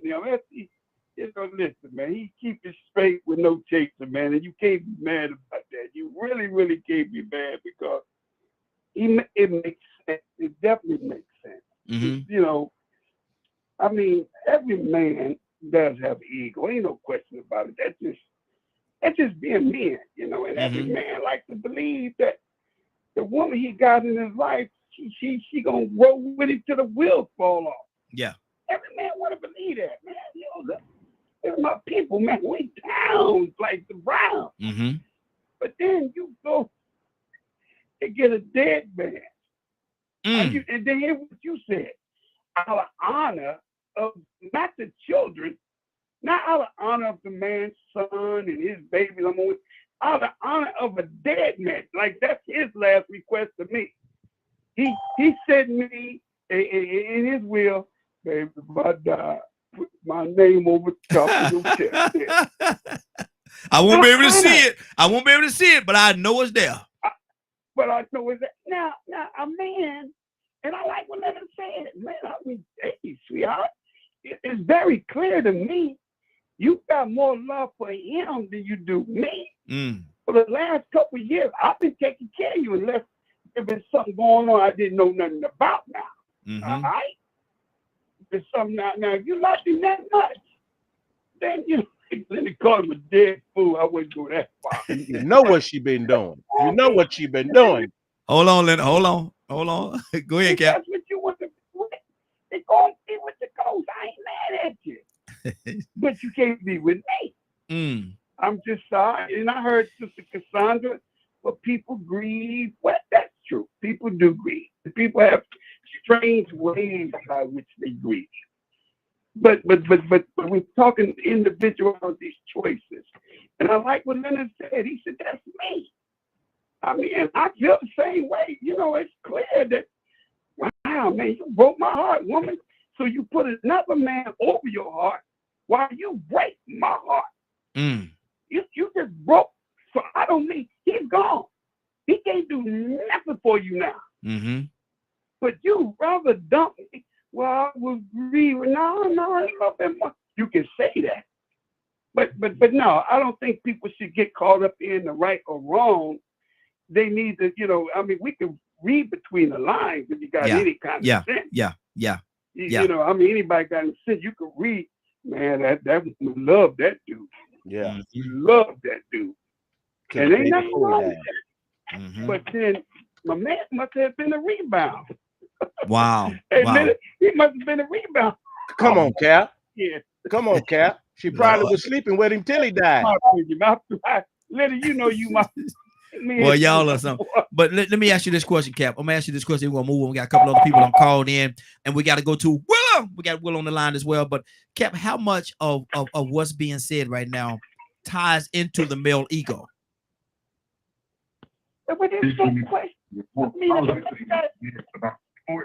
Hold on, somebody's talking. Somebody's talking. Mute your line, everybody, except the person that's talking. Okay, go ahead, Cap. I mean, ego's a lot of it, man. I mean, if she was to go to show her girlfriends, I mean, my man ego be hurt, and then his fans around him said, "Dude, you need to tell me." Shaniqua went and got a tattoo of her ex who's dead over her heart. Now his ego is hurt. I mean, yeah, a lot of his ego, bro. I mean, you know, we macho man. We macho man, bro. I mean, my ego would be, shoot. I thought I had as tight as this hat, man. Evidently I didn't.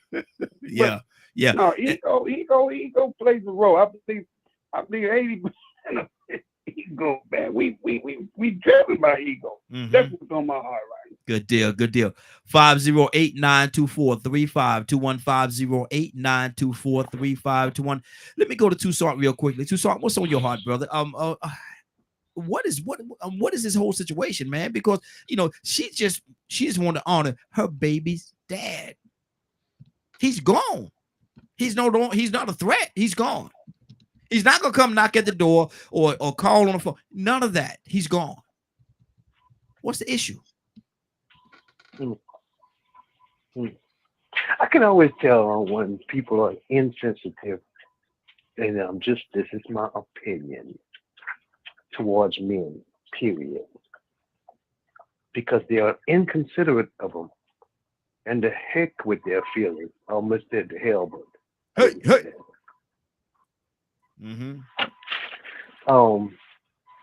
Because unfortunately, there's no counsel for the man.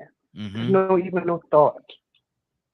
The heck, get over it. It's no big deal. It's just another dead man. But I got to live with this dead man for the rest of my life, and I'm not even kin to him. Matter of fact, I knew him and I didn't care for him. You missed that? Somebody said if he was still living, he'll probably be there, and I wouldn't be. Come on now. Yeah. So, and then now you're putting this in my face every day, especially when, evidently, I got to look at your heart. Or your breast and it ain't my name. I can't even look at them no more. It ain't my name. I don't want to see them. I'm like Leonard. So you don't have to leave. So hold on, Tucson. Everything but the dog. Hey, but Tucson. Tucson. Yes, So basically, what you're saying is every time y'all have y'all intimate moments, you think it's three of y'all there. She is. It is three. She's having the time of her life. And Who's making love to your old lady? Trying to size up. Who's the dead man? Who's she fantasizing about? I'm sorry. No, boy, yeah. Another mule kicking in your stall. No, I got a wood. If you got some wood, I got a match. Yeah. Well, oh Lord. But see, hold on. Let me hear Tucson. So basically, it's three of y'all. Every time y'all do something, it's three of y'all there. Three. And I'm not in the heart. Now we talking about men, but I don't know. I have the only woman that I have met that would even be okay with this is Cassandra. I don't mean no harm, Cassandra. I love you. You're my girl. But I don't understand you. I'm sorry. I don't understand you. If you had a man and all of a sudden he didn't have no conversation with you, none, didn't even talk about it, rope too, didn't even consider your feelings or anything else, and here he is, and you say, "Oh, honey, I love you so much. Let's go to bed," and then he takes his shirt off and doggone it, tore your name on his chest. That MF is there. Nah, that's gonna be a night on the sofa. We're gonna need some rope too. Who gonna bring the rope? Wow. 508. Hold on, everybody. Hold on. Let me keep this thing going. Let me go to Willow. Boy, y'all loving this conversation this morning. Y'all need to go back to Vivian. Hold on, Mo. Good morning. Well, how you doing this morning? Good morning. Good morning.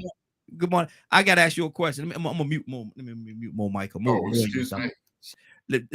Well, got a scenario, and I want to hear your whole heart on it. Young lady wrote into the Steve Harvey Morning Show. I heard it Saturday, and she's been with this one fella for quite a while. But her baby's dad, who she's no longer with, passed, and out of honor to him, she went to the tattoo shop and had his name tattooed above her chest, above her left breast. Came home, and her significant other, whom she's been with for years, had an issue with it, with that name being tattooed on her chest, above her heart. Willa, who's right and who's wrong? First of all, is she married to this significant other? No, they never said they was married. Relationship. Well, they're in a committed Is she relationship. committed to Yes, they're supposed to be in a committed in a relationship, but committed yes. yeah. So first of all, she should have had, even though it's her body, she should have had Hey, well, conversation. your volume is a little bit low. Your volume is not as high as it usually is. Okay. Okay, let me put it now. First of all, she should have had a conversation with her significant other. Mm-hmm. See, I don't know her relationship. Mm-hmm. Because if she's not married to this guy, really to me, I mean, it's her decision. He ain't made a commitment to her. It's that's her decision.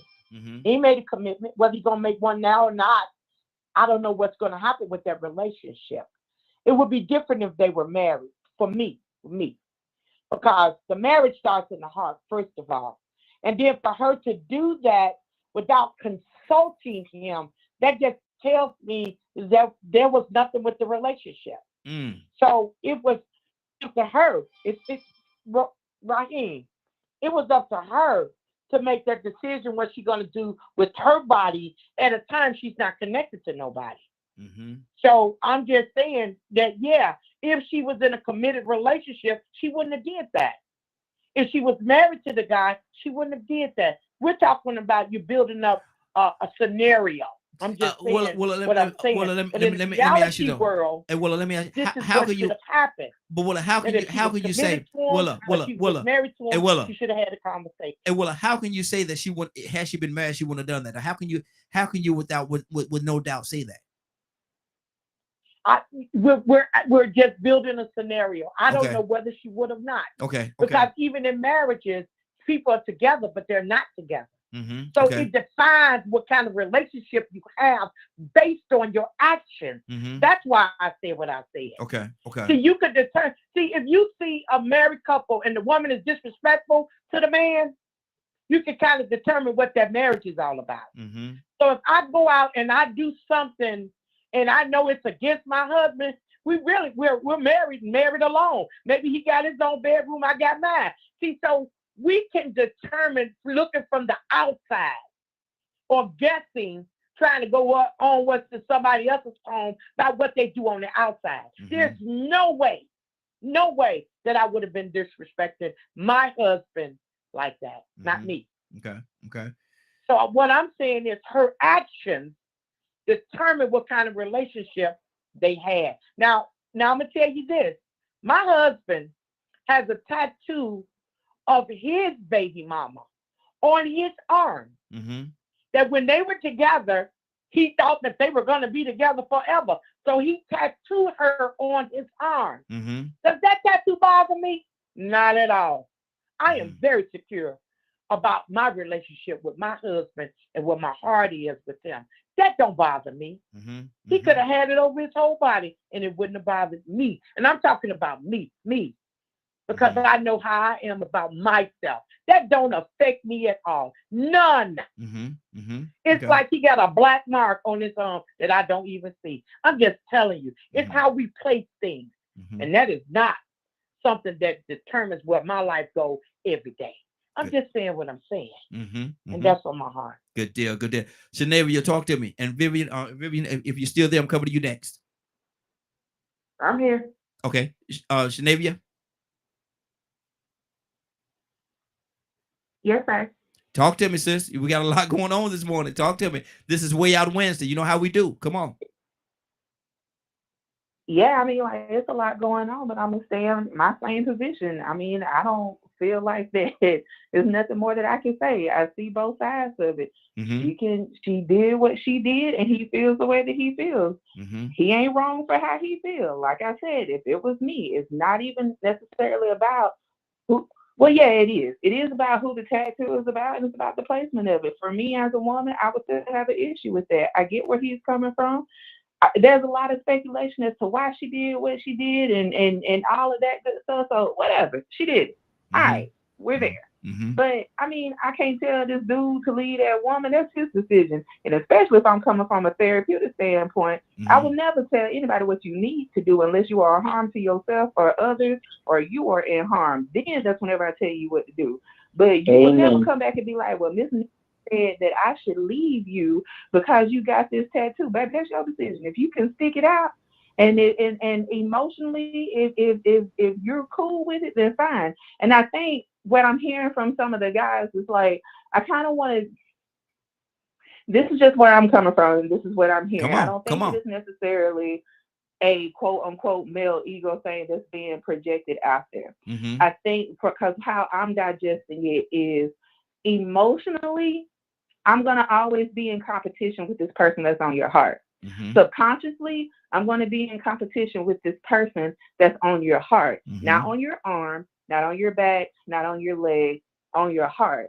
That's a very sacred and specific place to place someone. Most people reserve that for their children, their mothers, or their loved ones. So you can beg to argue, well, is she still in love with this person? And how can you compete with someone that's physically not there, but emotionally has a toll on you, has a hold on you? So like I said in my original position, I get both ends of it or what have you, but that's all I got. Wow. 508-924-3521. You're listening to the Morning Glow. We're here every day, Monday through Friday from 7 until 10 a.m. Eastern Standard Time, right here on DKM Media Group and Associates. And if for whatever reason you like the broadcast and you want to support the broadcast, you can do so. All you have to do is go to Cash App, $sign DKM Radio. DKM Radio, keep us going. We would definitely appreciate that as well. Vivian, what's on your heart? Like the last lady said, there isn't very much more to say about the situation. She made a choice. She disregarded the person that she had been with for years. And it's to my understanding, this man who is your baby daddy, so he never married you in the first place. Mm-hmm. You haven't been with him for years. You're with someone else. But when he passed, you are in so much grief that you give him a sacred space on your body. That means he was always there. He was always in your heart. You never should have been with the next person. I mean, we could probably infer that the reason they weren't together was because he didn't want to be with her, because obviously she was still very much in love with him to be able to do what she did. She didn't respect the person that she's with. She didn't consider the person that she's with. And he's always going to be second fiddle to this person that's never going to be there anymore. Now, she's right. I wouldn't directly say to anybody, oh, you need to leave them. But my opinion is still the same. He needs to walk away because he's not going to ever be number one. It's just never going to be a thing. And if, as a partner, yes, you're supposed to be there for your partner when they're grieving, but there are ways to do that. Literally, I've dated someone who was still grieving years after their fiance passed. I created a shadow box with her picture. I gave it because I'm supportive. That does not bother me. I'm not intimidated by that. She was important. She still is important. That's fine. I'll give you that. But then to put a tattoo and disregard my feeling, because at that point, she no longer is just someone who is important to you. She has a hold on you, and it's a stronger hold than I have because you memorialized her on something that technically is supposed to never be able to be erased. That I wouldn't stand for. As supportive as I am of my partners and whatever they got going on, I'm not doing that because yes, every time we're intimate, now I got to look at her name on you. She's staring at me while I'm laying under you. So I got two people on top of me. No, thank you. I'm good. Wow. Mo, talk to me, brother.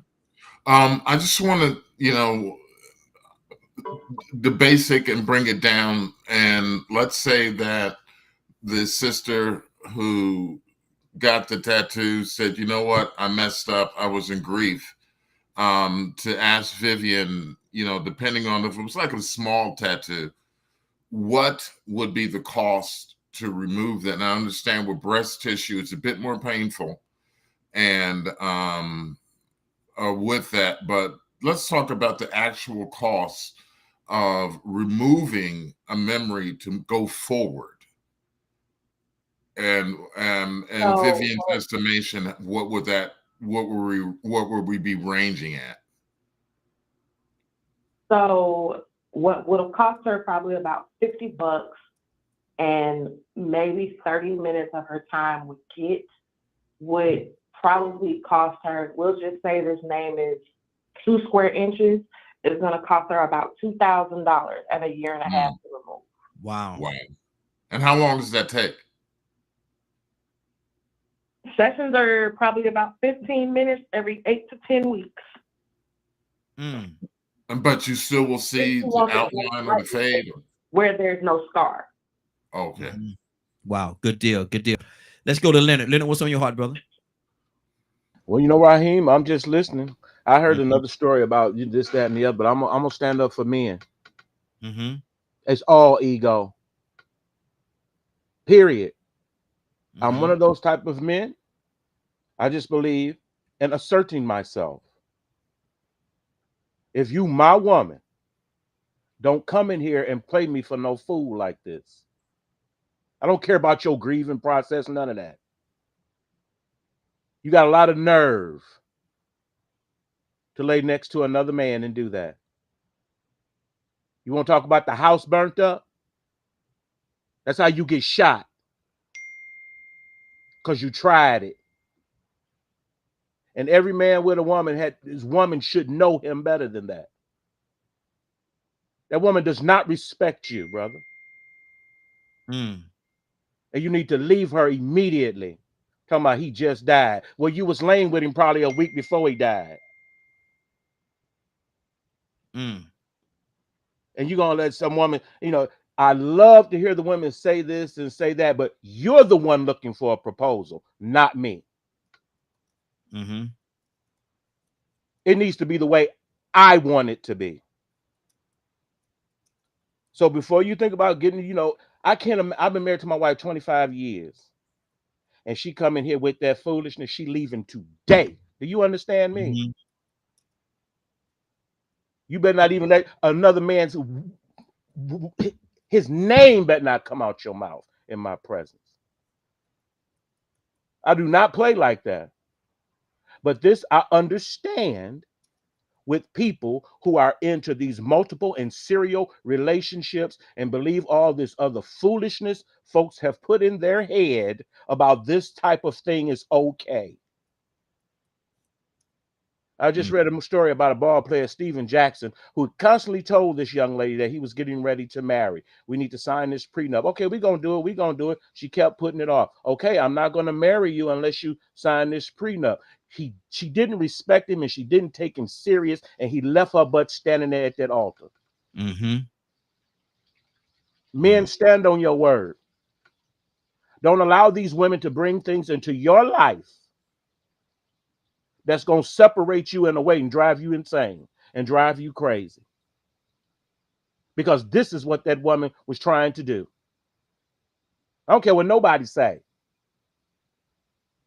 If you with a woman that would do that, thank you, brother, Will Smith. Look at his situation. His family all tore up because he enjoined himself to this witch. Did you call that woman a witch? Yes, because we can't say that other word. Sure enough. Sure enough. I would have strangled her.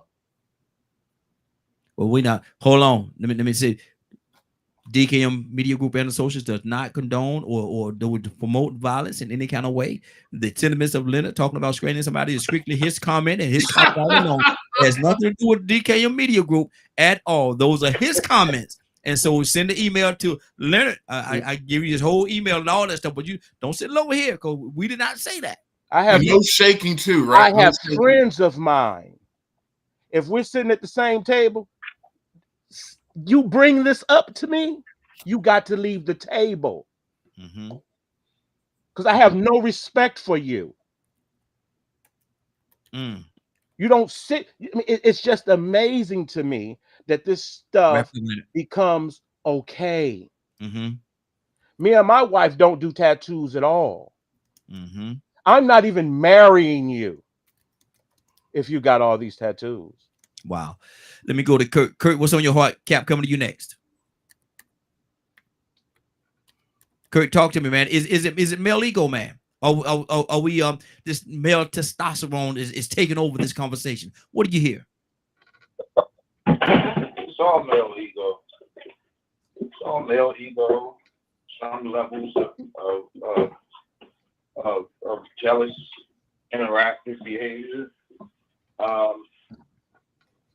And at some point, because she did what she did, you wound up worrying more about that than you actually do your relationship. I mean, for me, man, I hear what the brothers are saying, you know what I mean? But all at the same time, man, I know who I am. And I also know what I married. So if I'm presented with the option to throw the baby out with the bathwater, then I'm going to keep the baby in the house and throw the bathwater out. I don't.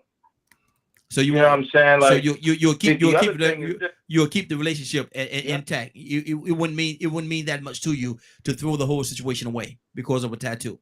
No, I mean, you gotta think. What's your investment? What's your emotional, your financial, your physical investment is?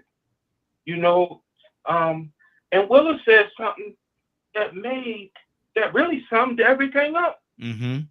For real. Maybe she did it because he ain't put that ring on her hand. How about that? I said that too. How about that? You know what? Let me put it like this right here. And I'm gonna call a spade a spade. Not being involved in relationships trying to make husband or wife decisions, but you ain't a husband or a wife. If you ain't put that ring on that girl's hand, then maybe she made that decision because maybe the fact that you didn't show her that, you know what, this cat do not love me as much as my baby father did. Maybe you need to check just how much love you're expressing towards her. Lastly, I'm going to say this. I feel, Leonard, I swear to God, I do. But for all the ladies, I'm married. But if my wife walk out that door on me the day of tomorrow, the one thing I ain't going to do, I ain't going to jail for nobody. I don't like the way it smells. I don't like the way they move. I don't like the way they live. So I'm not going to jail for nobody. I like to be able to get up at 2 o'clock in the morning and go to a separate room to use the bathroom. I like that if I don't want to eat at 7 o'clock in the morning, I don't have to eat at 7 o'clock in the morning. I like the fact that if I don't want to go outside, I don't have to go. So we can talk about that foolishness we want. But when you talk about committing murder over something so feeble as a tattoo, brother, you got a problem. You got some issues. I'm sorry. Murder what? Ooh. I'm gonna murder something, all right. I'm gonna murder whatever I bump into when I walk up out of this door. And that's not. I think the men on here understand what I'm saying. But I'm not going to. Question? Somebody just said something. Who said something?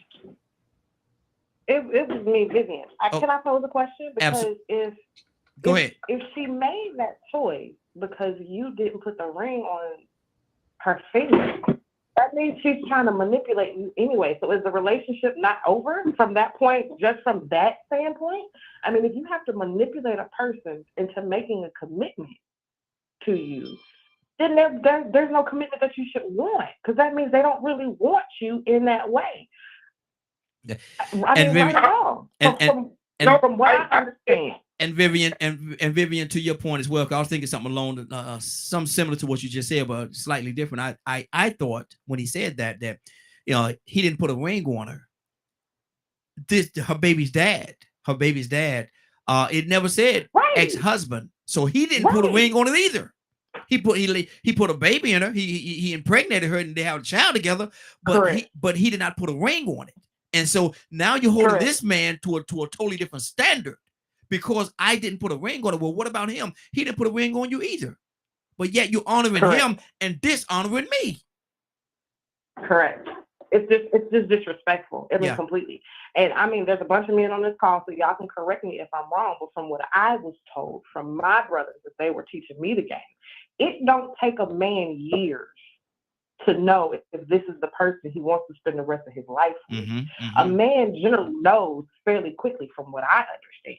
But when a man gives you years and hasn't made that type of commitment to you, it's either one, he doesn't believe in marriage, or two, you're a great placeholder until he finds the person that he wants to give that commitment to. Wow. Y'all correct me if I'm wrong, but that's just what I was taught. Exactly. And we're gonna take a quick pause just for 1 second, and I'm gonna go to people for that. I want to hear your comment. Hold on. I have to do this commercial. I got to do this commercial real quickly. You know that what we're doing.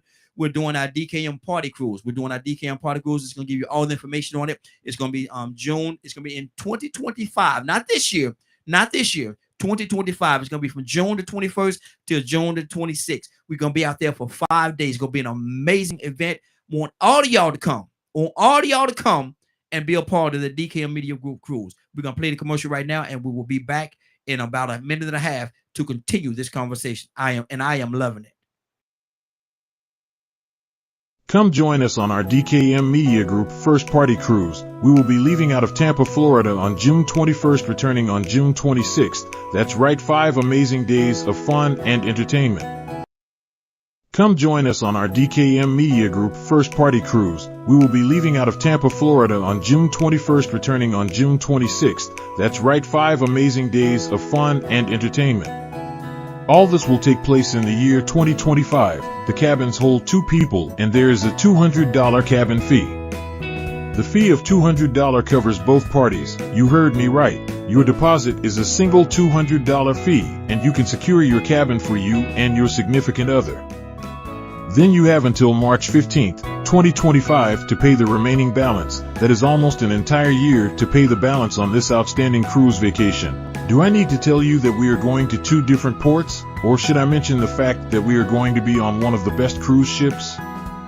I know you are surprised, but this is all true. Contact me today for all the details.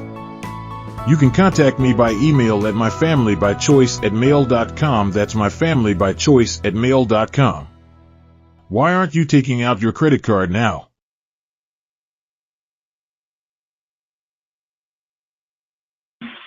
Good deal. So that's what it is, man. If anybody have any questions, concern, or anything, reach out to me. Let me know. We definitely want to have everybody that's a part of DKM, if you can, if you're available, if you can make it next year, not this year, next year. And so they give you a whole year, like I said in the clip. It gives you all the way up until March the 15th to pay. You pay $200 deposit right now. That cover your cabin. They're gonna ask you whether you want indoor, outdoor, ocean view, what kind of or penthouse. You want the penthouse? You want to go big time? You want to be that big baller and get your penthouse? Get you a penthouse. I'm not getting no penthouse, but if you want to, that's your option. You can do that as well. But no one understands that the penthouse there's a larger price tag tied to that penthouse. You got to pay to play. Yes, you do. But I want all y'all to come out and have a great time with this man. It's gonna be 5 days, 5 amazing days, and so that's where we are, and that's what we're doing. Cap, talk to me. Everybody mute your line. I got some background noise coming. Hold on, Cap. I got some background noise coming from somebody. Everybody mute your line. Everybody mute your line. Got some background. Vivian, who's gonna remove all tattoos, so y'all can enjoy yourselves in y'all cabin. All right, but let me say, ain't nothing like some humor. Let me put some perspective to everything that I'm hearing. You know, Willa, she made a very good point that Kurt brought out, and it goes both ways. You know, yeah. Well, dude, the baby daddy didn't do nothing either. Mm-hmm. But one of the things that's very important in these scenarios, and that's what they are, the scenarios that we're given, is that Cassandra, as a therapist, could never tell nobody to leave. I understand that, Cassandra, you're not wrong in that. But you don't have to worry about you telling him to leave. His partner's going to be telling him that. You know, we run in a circle of men, you know? And when the other fellas who circle our men, they the ones going to be saying to him every day, dude, partner, you need to leave that shit. That's where he's going to get that from. He ain't going to get it from a therapist. So his peers going to do a great job reminding him every time they go out to get a drink, you still with that woman, man? Mm-hmm. So that's so you don't have to worry about that, Cassandra. As a therapist, you should never tell somebody to do that. I agree with you. Ain't nobody disagreeing with you. You know. Go ahead. At the same time, to keep it 100, we have to understand that as we talk about the male ego, that men have a different way of how we have a relationship with women, period. Mm-hmm. In our relationship, now, look at this, we throwing scenario. Say this woman that you're talking about right here. Yes, sir. She's very wealthy. And the dude that she's been rolling with, the scrub, all right, that she's been rolling with 2-3 years, he's living off of her. Mm-hmm. So evidently, he may not have no problem with it because he knows, well, shoot, man, this chick take care of me. I tell her remove that, you know. Now, that could be a hidden understanding. But at the same time, you have to understand that a man, like and you know, I know Leonard going through the extreme, fellas, and I think y'all need to understand that. I can understand that. And you know, Leonard a little touch, y'all. Everybody know Leonard a little touch. So Lord, we ain't mad. It is nothing unusual to hear something like that come out of Leonard's, Dr. Leonard. So let us not ride on that, y'all. Let us not ride on that. But I do believe, I want to say something that's funny. Willa talked about the tattoo. She talked about the tattoo she talked about the tattoo on her husband's arm. And I agree, that ain't no reason to. She said, don't even bother her. But say you had a tattoo, Willa, somewhere else, and every time, you know, your husband, you know, now he may have a problem. Like, I'm looking at this tattoo in this other spot, and I need to get somebody to remove that. Mm-hmm. It ain't that I got a problem with it. It's in a place where you don't be reminded. That's all. That was your point. Mm-hmm. It's not in a place where you don't be reminded, but over this person's heart or their chest, wherever they got it, it's a place of reminding. And I think, as everybody agree on here 1,000%, the heart is sacred. And that is a sacred spot. And I think that a woman that would do that without counseling the significant other, you know, I think she was totally wrong and she got to something to cover. Now, is grief? We can throw grief in it. Because we all always can say, the devil made me do it.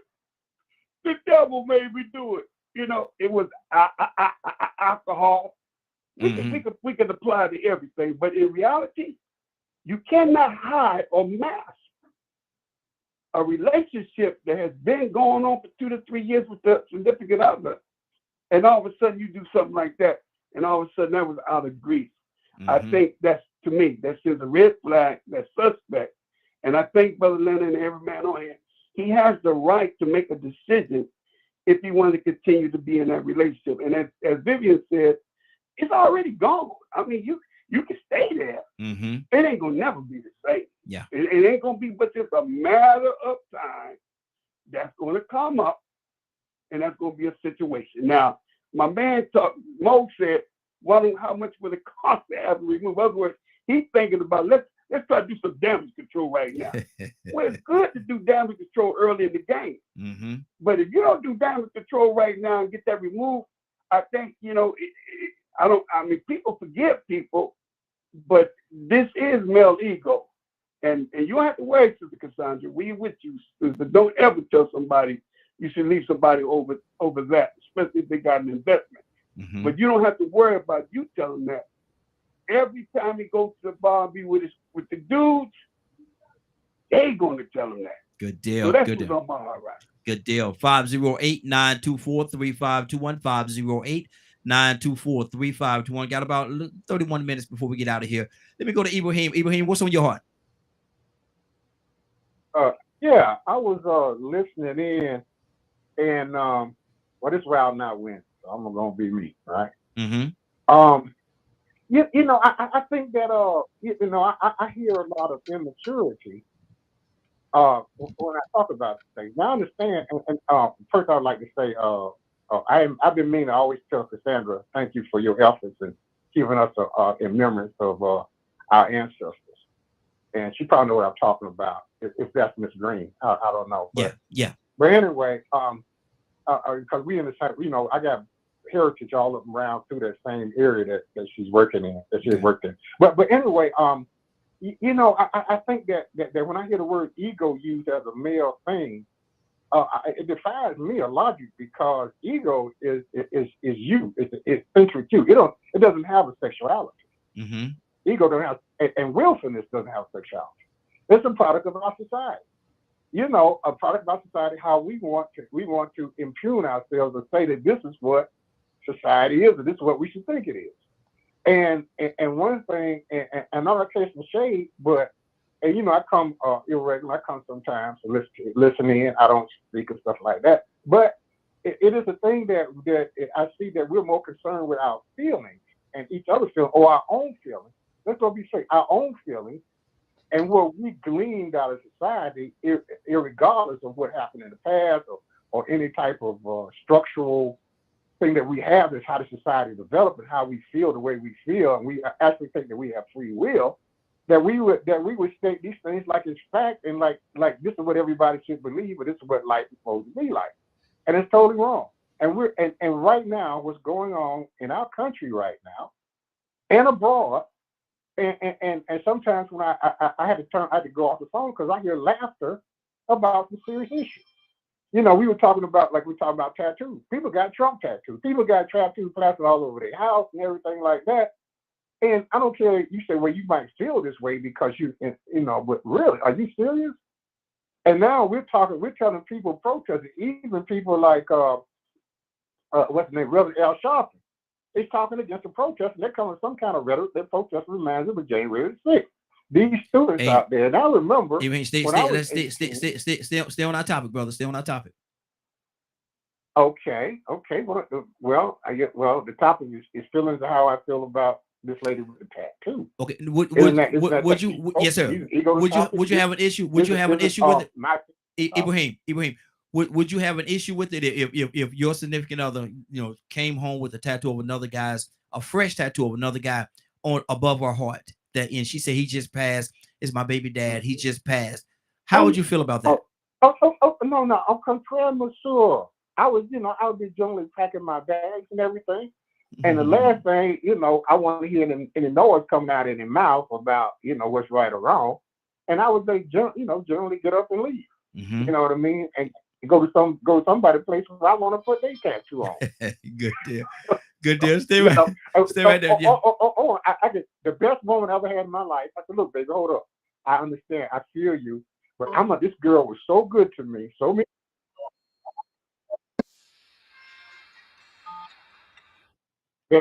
That I'll put a tattoo on my penis, baby. So we.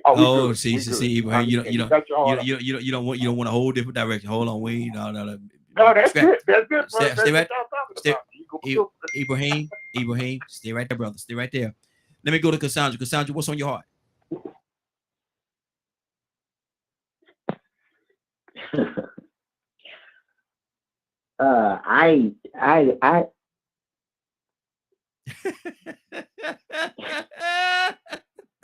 Man, I really don't have anything else to say. Huh?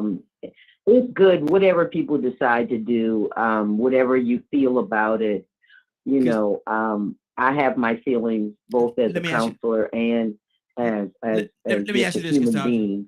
Let me ask you this, and Cassandra. Let me ask you this. Outside of the council, is one of your friends. They come to you and they tell you that, look, I got a tattoo of whatever name, Cletus on you remember Cletus? Yeah, yes, baby daddy. Yeah, I got a tattoo of him above my heart because he just passed. He passed last week, and in honor, I put a tattoo. But Marvin, her significant other right now, has an issue with it. He's mad at me. He's talking about he's gonna leave me if I don't get rid of that thing by next week. He's gonna leave and we're gonna be over. Cassandra, what should I do? This your friend talking to you. What do you tell her? Help him pack his damn. Oh. Okay. Don't ask me stuff like that, Raheem. Help him pack his bag. If he's that doggone petty, pack your. I wouldn't give up. Lord, you got to. Let me just stop talking. I'm gonna stop talking. Get the.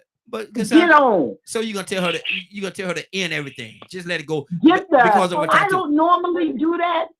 I don't normally do that as a counselor.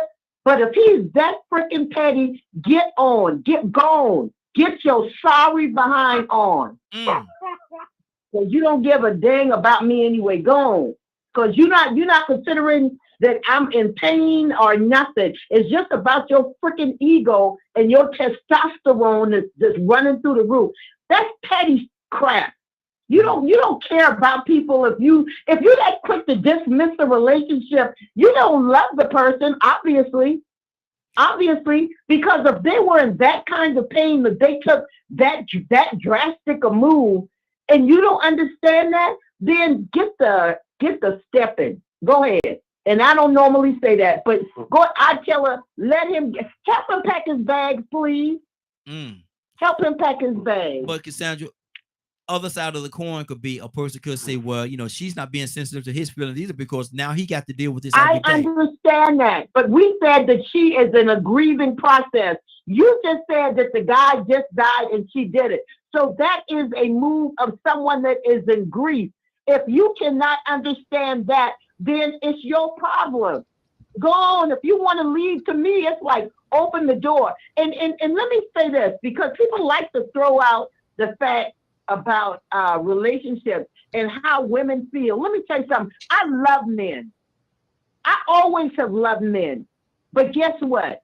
You are not going to, I've been there, done that. You are not going to pull me down and make me feel bad about decisions that I make. We act differently. We're men and we're women. We are built differently. God made us differently. So don't try to make me react the way a man would react, because that's not going to happen. And even the way some women would react. We're all individuals. We make our own decisions as to how we want to react to different things.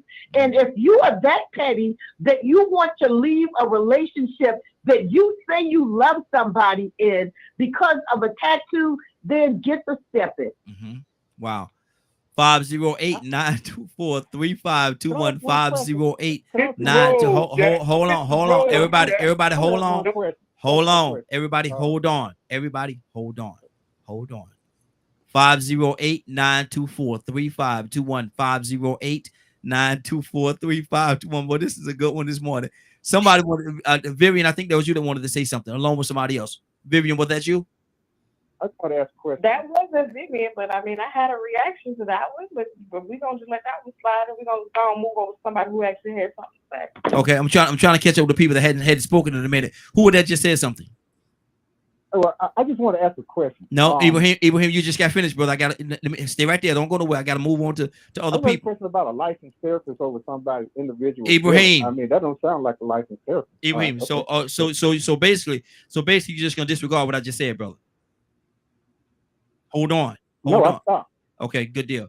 Let me go to Kurt. Kurt, what's on your heart, brother?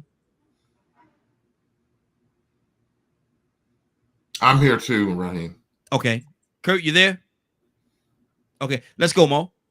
Hey, man, this is a good discussion because it relates to both emotional security, financial security, and spiritual security.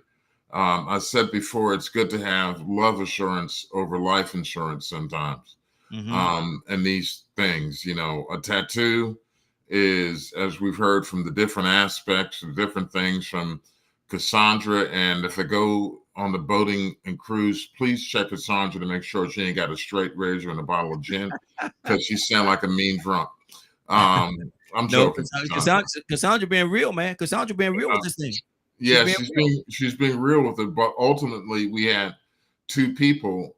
Basically Vivian had said, leave, and Cassandra, the guy should leave, and Cassandra had said the woman should leave. So obviously there is a conflict within the placement. No, I mean, that's just the two sides of it. Okay, but let me say this to you. And one of the things that I pride myself on with the DKM Media Group is everybody have I'm not here to give anybody their opinion. Everybody have their own opinion, and I let them and I give them the freedom to voice their opinion. She's saying what she feel, and Vivian is saying what she feel. If they don't go together, that's good. But the beautiful thing is we both all of us have the ability or the right to say what we feel. It don't have to agree. If we have, I'm gonna let you say, I'm gonna let you talk, brother. If we have 10 people on here, if we have 10 people on the Morning Glow every morning, and we're all saying the same thing, how boring of a broadcast would that be, man? We wouldn't have anybody listening, coach. They listen to one person, and they can just shut the broadcast off because everybody gonna say the same thing after that. Well, I'm not saying, what I'm saying is the different viewpoints of women I thought was interesting. Okay, and that's that good. made that's what I was talking about. But there's a, me as a musician, I'm gonna real quick. There's an old Fats Waller song that starts off, well, here we are, the three of us, just me, you, and your big feet, your two big feet, and your feet's too big. I don't want you because your feet's too big. I don't need you because your feet's too big. Sometimes your feet can be too big in certain ways. And that's what I wanted to say. And it was great talking to everybody. So more I'm about to be funny. Man, this is the way I win. So I'm just know I'm being funny. So you don't like a woman with big feet? Oh no, just thinking, brother. Don't even. Let me just say something, because I got in trouble once because I'm a member of Phi Beta Sigma, went to the AUC, Morehouse grad, and everything else. And I used to joke that Delta's always won the step show because they got the biggest feet of all the sororities. And I got so much hell for that. But don't you know, I used to love a Delta at one point. Okay. Stay right there. You're taking a turn, brother. Stay right there. Stay right there. Leonard, talk to me. Talk to me, Leonard. It's just wild. Stop giving people excuses to do whatever they want in your life. How would you feel if your woman came home with the Baphomet tattooed on her body? I have rules and standards, and those are some of them. A woman will worship my God. Do you understand? I don't even go for these relationships. You this and she that, and y'all gonna get together and have some children and do what? How many of you men marry outside of your religion? These things are important to successful marriages. So you're pretty much saying that a person can just come in and just bring anything into that sacred and expect you to deal with it because they hurting about it? There's going to be a new hurt in your life. We have to quit allowing people to bring mess in life. I wouldn't even date women with children. Because of the rules and the standards in my life. Because I don't want to get into this mess dealing with a woman that thinks she can do whatever she wants to do. I'm not saying you can't, but you can't do it with me. You said you represent me. You no longer represent yourself. So we have to be very careful. Men set standards. Women set boundaries. Quit allowing everybody to bring everything into your life this way. Pretty soon you'll be worshiping idols. But some of you already do. Wow. 508-924-3521. 508-924-3521. Ryan, talk to me. After that, we're going to Willow. Then we're gonna go to Cap. So I was thinking back. Remember, you asked me, what would I do? She pop out the shower and go through all that blah, blah, blah to reveal that tattoo. And then I'm like, who the hell is Clarence Jenkins? Who the what? What? And then she slapped me, say, keep my ex name out your mouth.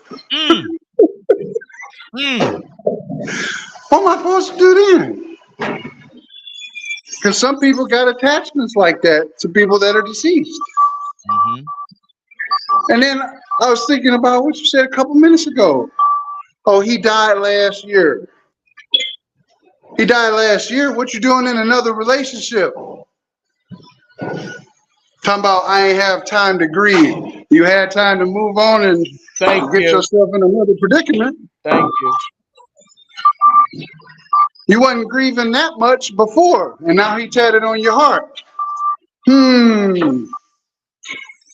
That's kind of what's rolling around my dome right now after I got slapped for using the ex's name. You know what I'm saying? after you got slapped. Lord Jesus. Well, Yeah, Raheem. come on, let's talk about it. Yeah, you know, one thing you said so true, Raheem, is that we're not all the same. Mm-hmm. We are different. And some of us can accept things differently than others. But believe it or not, there are some people, like Lenny said, that he would never marry or even never date a woman that had kids. But sometimes people are so good, they could make you change your mind. Mm-hmm. So all I'm saying is that it's how you allow your mind to be to receive the things that will put you in a place. Like what I'm trying to say is, I can't change what you do right here. Mm-hmm. I can only change the way I react to what you do. And see, actions are louder than words, because we can make our mouth say anything. Mm-hmm. Exactly. We can make our mouth say anything. But our actions don't line up sometimes with what we say. So that's why I said what I said about the marrying and why she did what she did, because her actions show what kind of relationship they had. Mm-hmm. The disrespect, or he wasn't this, maybe they weren't going to be together long, or he was just something passing through, or maybe he was a friend with benefits. I don't know. We create this situation. But in a real situation, like I said, I has one. And it does not bother me, not one. Mm-hmm. I am so secure within myself now.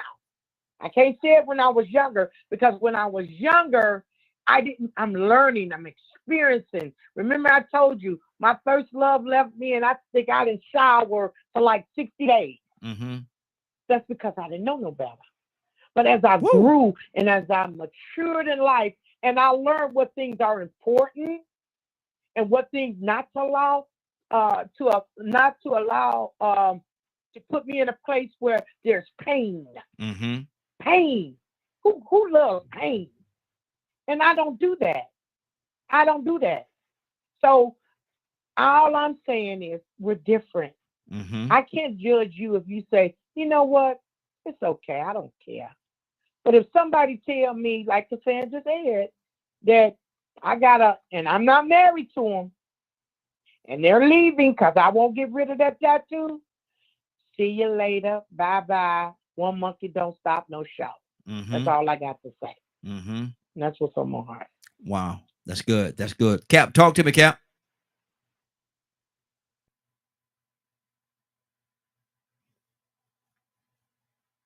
Cap, you there? Captain, wake up and go to sleep. Wake up and go to sleep.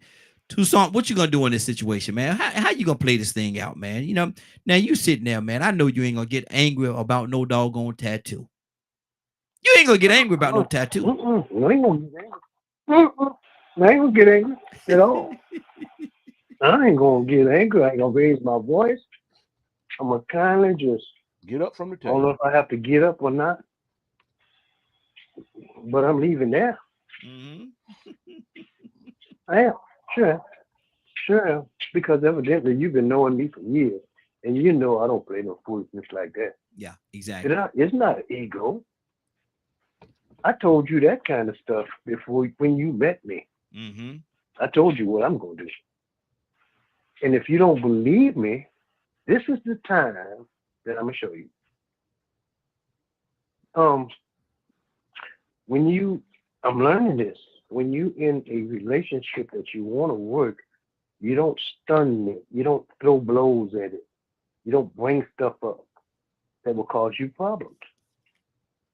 Now, I learned this the hard way.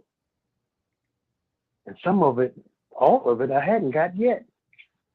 But I'm learning that it ain't about me. Sure, I got children, but I can't honor my children over my wife. Mm-hmm. Mm-hmm. That creates a problem. She got children too. Mm-hmm. Well, my child want me to wait a minute. Hold on. Wait a minute. Don't shock me with that new new news. Preach, man. And here you are. Here I am. I'm okay. We're not in a marriage. We're in a relationship. Yes. And we're trying to accomplish something. And here I go. And I'm just a happy. I'm just getting off of work and I work myself to death. You know, I'm that type of guy. I'm opening the door and closing the door and all that kind of pulling out your chair. And I'm looking at, nah, be doggone, Clarence is on your chest. Who's Clarence? Wow. It was nice knowing you. It's nice knowing you. That's it. I ain't gonna argue. Yeah, I ain't gonna argue. I ain't gonna fuss. I ain't gonna cut up. Amen. Mm-mm. This world is full of people. Mm-hmm. And your friend ain't gonna have to tell me to get to step because let me say this. I know I'm almost out of time. I probably am all the time. Let's throw this out here. Hey Leonard, wish Captain Abraham, did you know that Raheem old girl got Bobby name on his chair? I don't care if it's Bobby Brown. Yeah. Look at the conversation of him and his partners. I bet you he better not tell them that. Mm-hmm. Boy, that boy so stupid. Look at him smiling and grinning. What are you happy for? Look at Nick. And he ain't even got a woman, and he don't know it. Boy, get out of here somewhere. Just kill itself. Ego. Wow.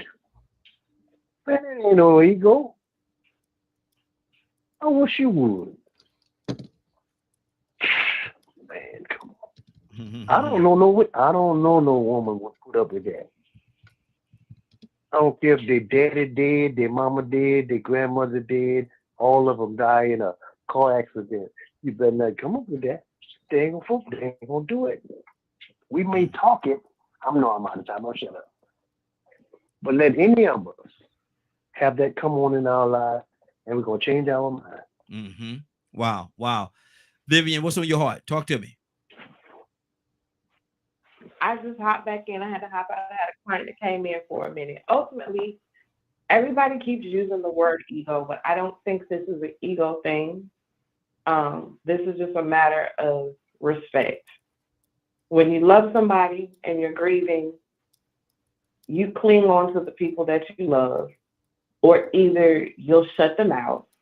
There's only one or two ways that it generally happens. It could be more, but it generally happens. But either way, in the midst of the cloud of what you're going through, if you can't have respect for the person that you're with, you just don't need to be with anybody at that moment, because that means you're not in a place to consider anybody but yourself. Wow. I'm sorry. Wow. There's nothing more to that. Mm-hmm. Relationships are give and take. It's about boundaries. It's about respect. It's about knowing the person that you're with. If you didn't consider him, you didn't respect him enough to not do this. If you couldn't go have a conversation with him to say, this is what I'm going through, I need some space, like, you just didn't respect him. You don't need to be there, and he doesn't either, because you're going to ask him to deal with what you just put him through, allow his heart to be broken. He's looking crazy. He's trying to stand by your side. But who's to say that when it's all said and done, you're going to get it removed? The damage is done already. A lot of times people want to do damage control after the fact, but the damage is done. The deed is done. You have now made this mark. You have given somebody some form of trauma, because that's what it will ultimately result to, that they now have to heal from. And this is another scar that the next person got to deal with, because you did something in the heat of grief. And for some reason, we want to use grief as an excuse. Grief is what is happening, but it is not an excuse. Ryan, talk to me, brother.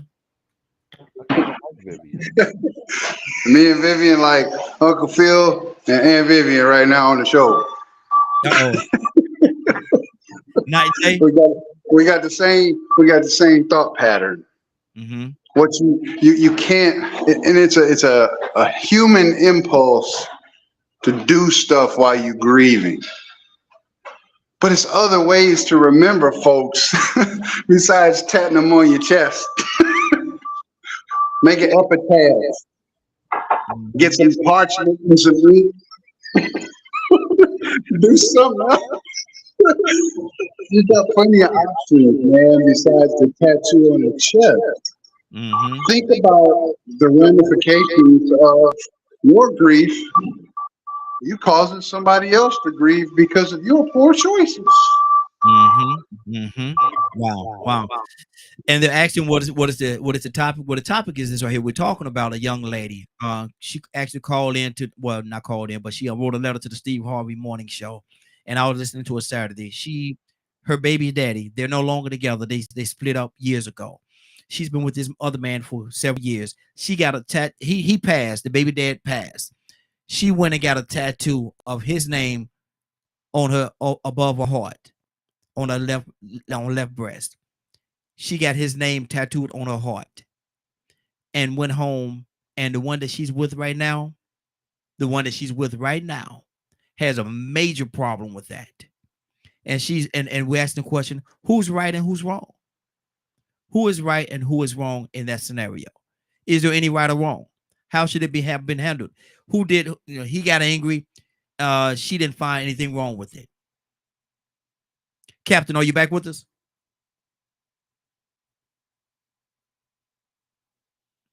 Cap, you there? Cassandra, talk to me. Cassandra? Yes. I just need people to do whatever they feel like they need to do. If you want to leave the relationship, because as far as I'm concerned, y'all not married. She has a right to do whatever she decides to do, or he decides to do with their body. That's on them. You have no control over that. But if you feel like the relationship was not important enough, because some people on here act like they don't even know what the hell love is. Excuse my language. They don't. They act like like love is something you just turn on and off. So if it's that simple for you, that you love somebody and something happens that you cannot stand, you just can't stand it. It's just so horrible.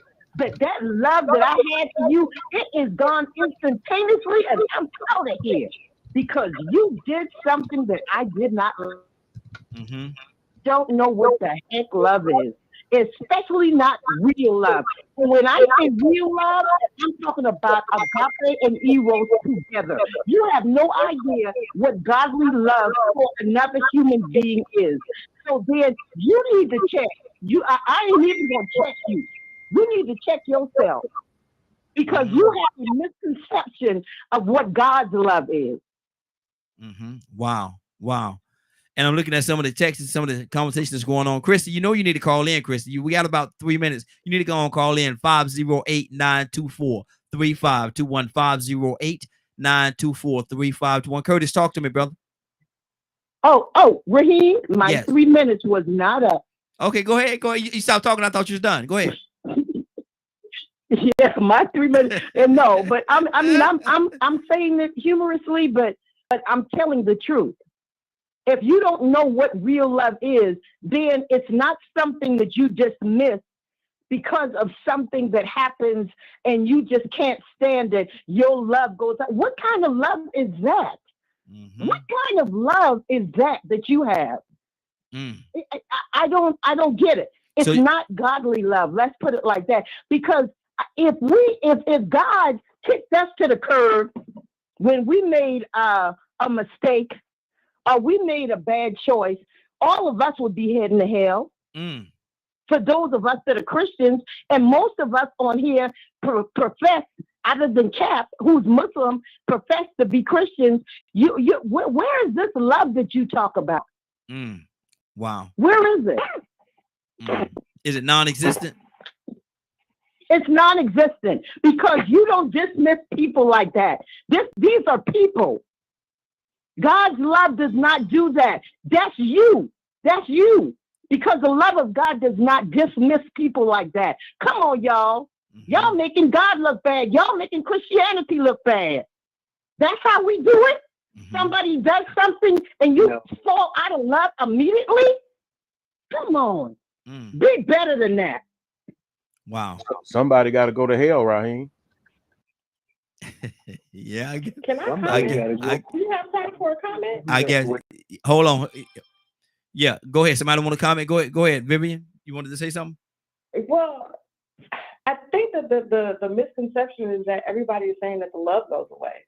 If you love a person, you love a person. Love does not instantaneously dissolve at all. Mm-hmm. But the thing is that the respect is not there, right? Mm-hmm. No, we're not saying that you just throw people away just because you want to throw a person away and they've just done something, but there's no respect there. And if you have to question about, I don't understand why he's mad at me, then that means you didn't have a level of respect from that man from the beginning. Mm-hmm. So in that regard, you couldn't have had that type of love for him because you don't love a person in that way and not respect them at the same time. They go hand in hand. Mm-hmm. You can make mistakes. People make mistakes all the time. Yeah. But when you have a person and a partner that you love and you respect, then there's a conversation and things can be worked through and things can be fixed. Mm-hmm. But if you've done something that has injured your partner that you say you love in some way, then, but yet you have no cognizant idea of how they felt about it, you can't have a conversation with them to gain an understanding about how they felt about it, then you don't love them anyway. Mm-hmm. So this is not a conversation of people saying, oh, well, I don't love you anymore because you've done this and I just can't stand it. The base of this from the beginning is the love is not strong enough in the first place. Otherwise, 9 times out of 10, it never would have happened. Mm-hmm. Wow. Yeah, that's good. Toussaint?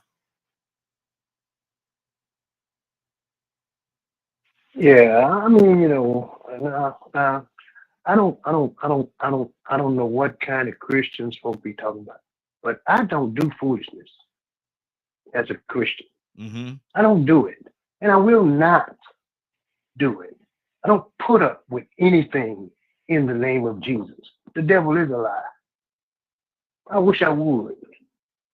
I wish I would let anybody come into my life and disrupt me because I call myself a Christian. I wish I would.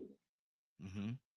We act like, and I'm gonna say it like this: we act like Christians are people that just take anything and just, it's police sir, if you slap it on one, preach, you turned on.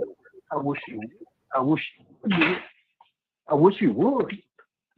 That's God's job. That comes from Christ. But the Spirit of God either don't make you do anything, and I got a war going on with me.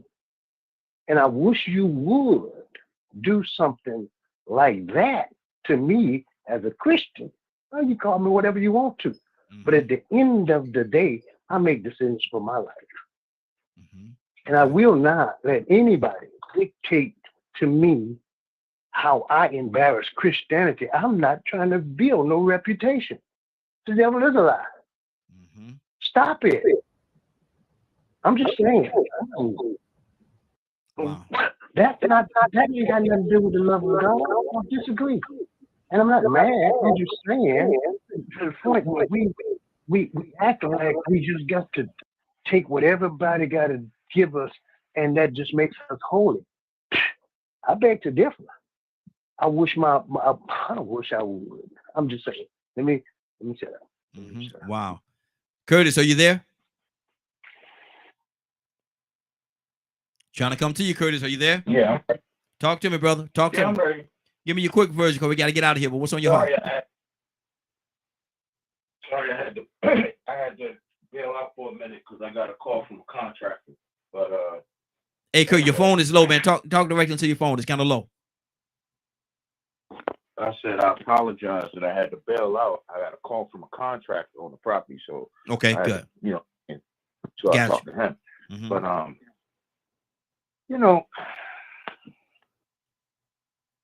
sometimes the eye can be the most disruptive and most deceitful thing that we can have in our spirit. Mm-hmm. Because sometimes the I will stop you from even taking notice to the we. Mm.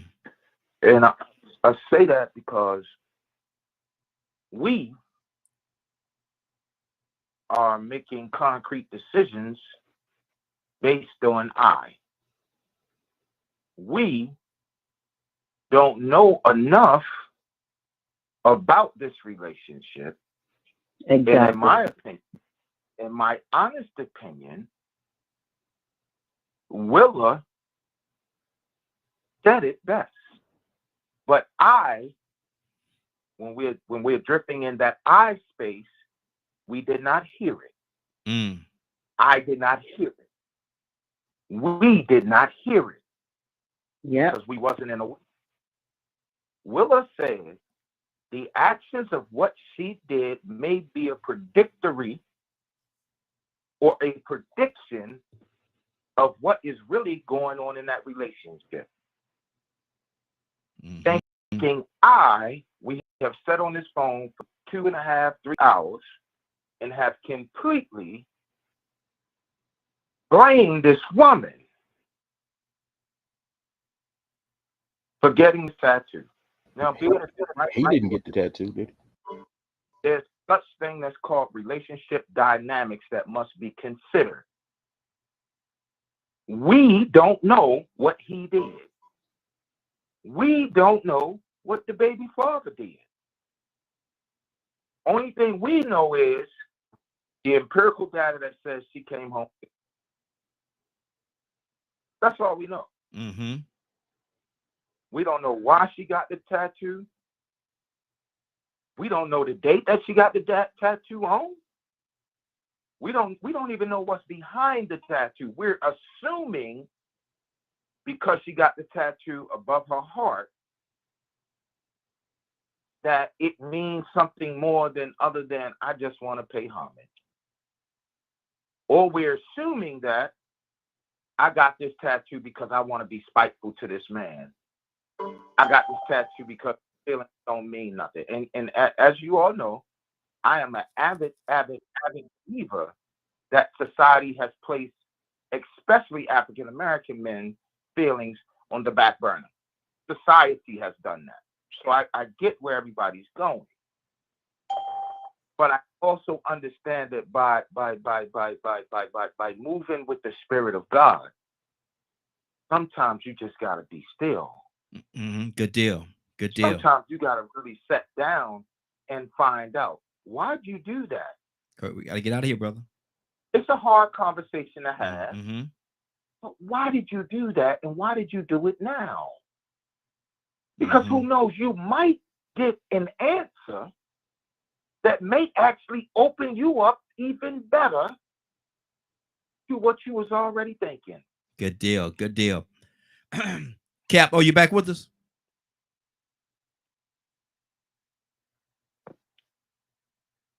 I thought I saw Cap come back in. Let me see. Ryan, talk to me, brother. Quick version. Quick version. You got to get out of here.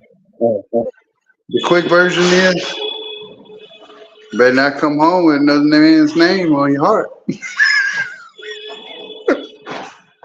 That's the quick version. Well, yeah, Raheem.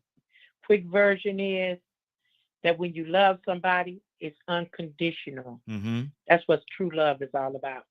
That's what Amen. is about. Mm-hmm. You love somebody without a condition.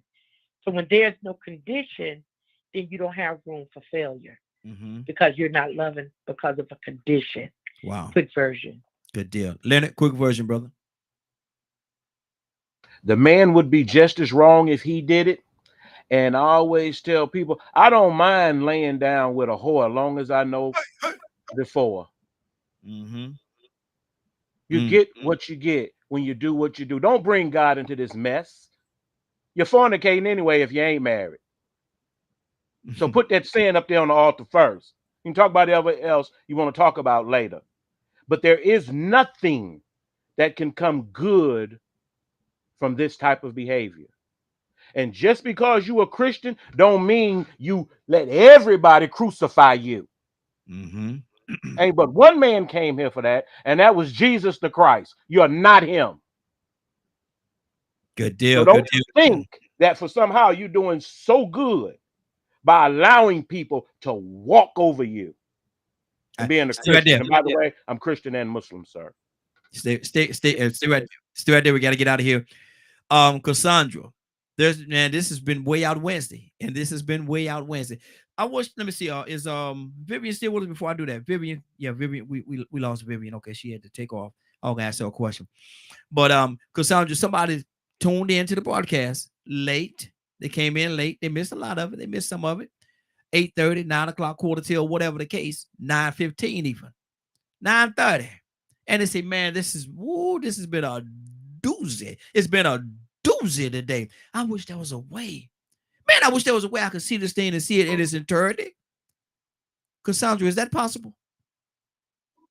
You know what? That is definitely possible. If you have missed any part of the show, seeing or hearing it, you can see and hear it in its entirety at dkmmediagroup.com at 3 p.m. Eastern Standard Time. So please tune back in 3 p.m. Eastern Standard Time to dkmmediagroup.com. Good deal. Good deal. I don't know. Let me clear my throat. Willow! Hey, Raheem. Is she here? Hey. What are you ready, Willow? I'm here, Raheem. Are you ready though? Man, I am so ready to receive God's word. Come on, Raheem. Let's go. Well, Willow, since you said it like that, and I believe what you said, I ain't got one more thing to say to you. You know what that is, Willow? Let's go. Amen, amen, amen. Come on, go with me, y'all, to the throne of grace this morning. Let's hold hands in unity and humble our hearts and bow our heads down in worship. And let's go before the throne this morning with some boldness and confidence and some expectations. First, just giving honor and thanking the Lord for waking us up, because he didn't have to do it, but somehow he had us on that list that he needed us to do something more. So, Father, we thank you for waking us up this morning. And we're asking that you give us the wisdom and you give us the understanding that we need to live in a wicked and cruel and evil world. But Father, we know that we can do it all because you live. You live. We can face tomorrow and all our struggles and all our circumstances, through all the pettiness, through all the pride, through all the stubbornness. Father, we know we can live through it all because you lead us. Yes, Lord. You allow the Holy Spirit to manifest itself in our lives, to dwell in our vessels, giving us the right decisions and the right choices that we need to make, only because of you. We can't do it without you, Lord. And we thank you. Thank you, Lord, for showing us how to put our loving arms around one another, how to encourage and lift each other up, how to clothe those that are naked and feed those that are hungry. Yes. And you said that if you do these things to the least, you show me that you love me. And we love you, Lord. We love you and lift you up. Praise. Knowing that the power of God work through our lives. We, Lord, Father, we thank you and we praise your holy name. Father, touch each and every last one of us on this line, Lord. Continually search our heart. Yes. And if there's anything that shouldn't be there, oh Lord, Father, we're asking you to take it away. Yes, Lord. Thank you for the morning glow and the message and the messenger. Thank you for him, for his obedience. Thank you to his family. In Jesus' name, amen, amen, and amen. Amen. Thank you, Lord. Yes, Amen. Lord. Yes, Lord. It's been a great broadcast, y'all. This has definitely been Way Out Wednesday. This has definitely been Way Out Wednesday. I want to make sure that you all know that we're here every day, Monday through Friday, from 7 o'clock until 10 o'clock a.m. Eastern Standard Time, right here on DKM Media Group and Associates. Now, it is now, what time is it? 10:14. I think I see it said 10:14. Yes, you're about to exit the Morning Glow. But before you go, I want you to do me two favors, if you will. One, I want you to continue to pray for us, because we are certainly praying for each and every one of you. Number two, why this is real simple. I want you to go out there, find somebody, and give them a hug, because you never know. It could be the only hug that they get, or it could very well be their last. Love you, and ain't nothing you could do about it. Have a great day and a better tomorrow. And then we shine some of this light on you from the Morning Glow. Take it out there into this wicked and cruel world that we live in, and let your light so shine. Get an opportunity, give somebody some love. You just might find some love in return. Won't that be a beautiful thing? Have a great day. Take care of each other, and please, please, please be blessed. Give somebody some love and truth. They would appreciate it, and I'm sure that you will as well. Have a great day. Love you. Talk to you tomorrow morning, if God says the same.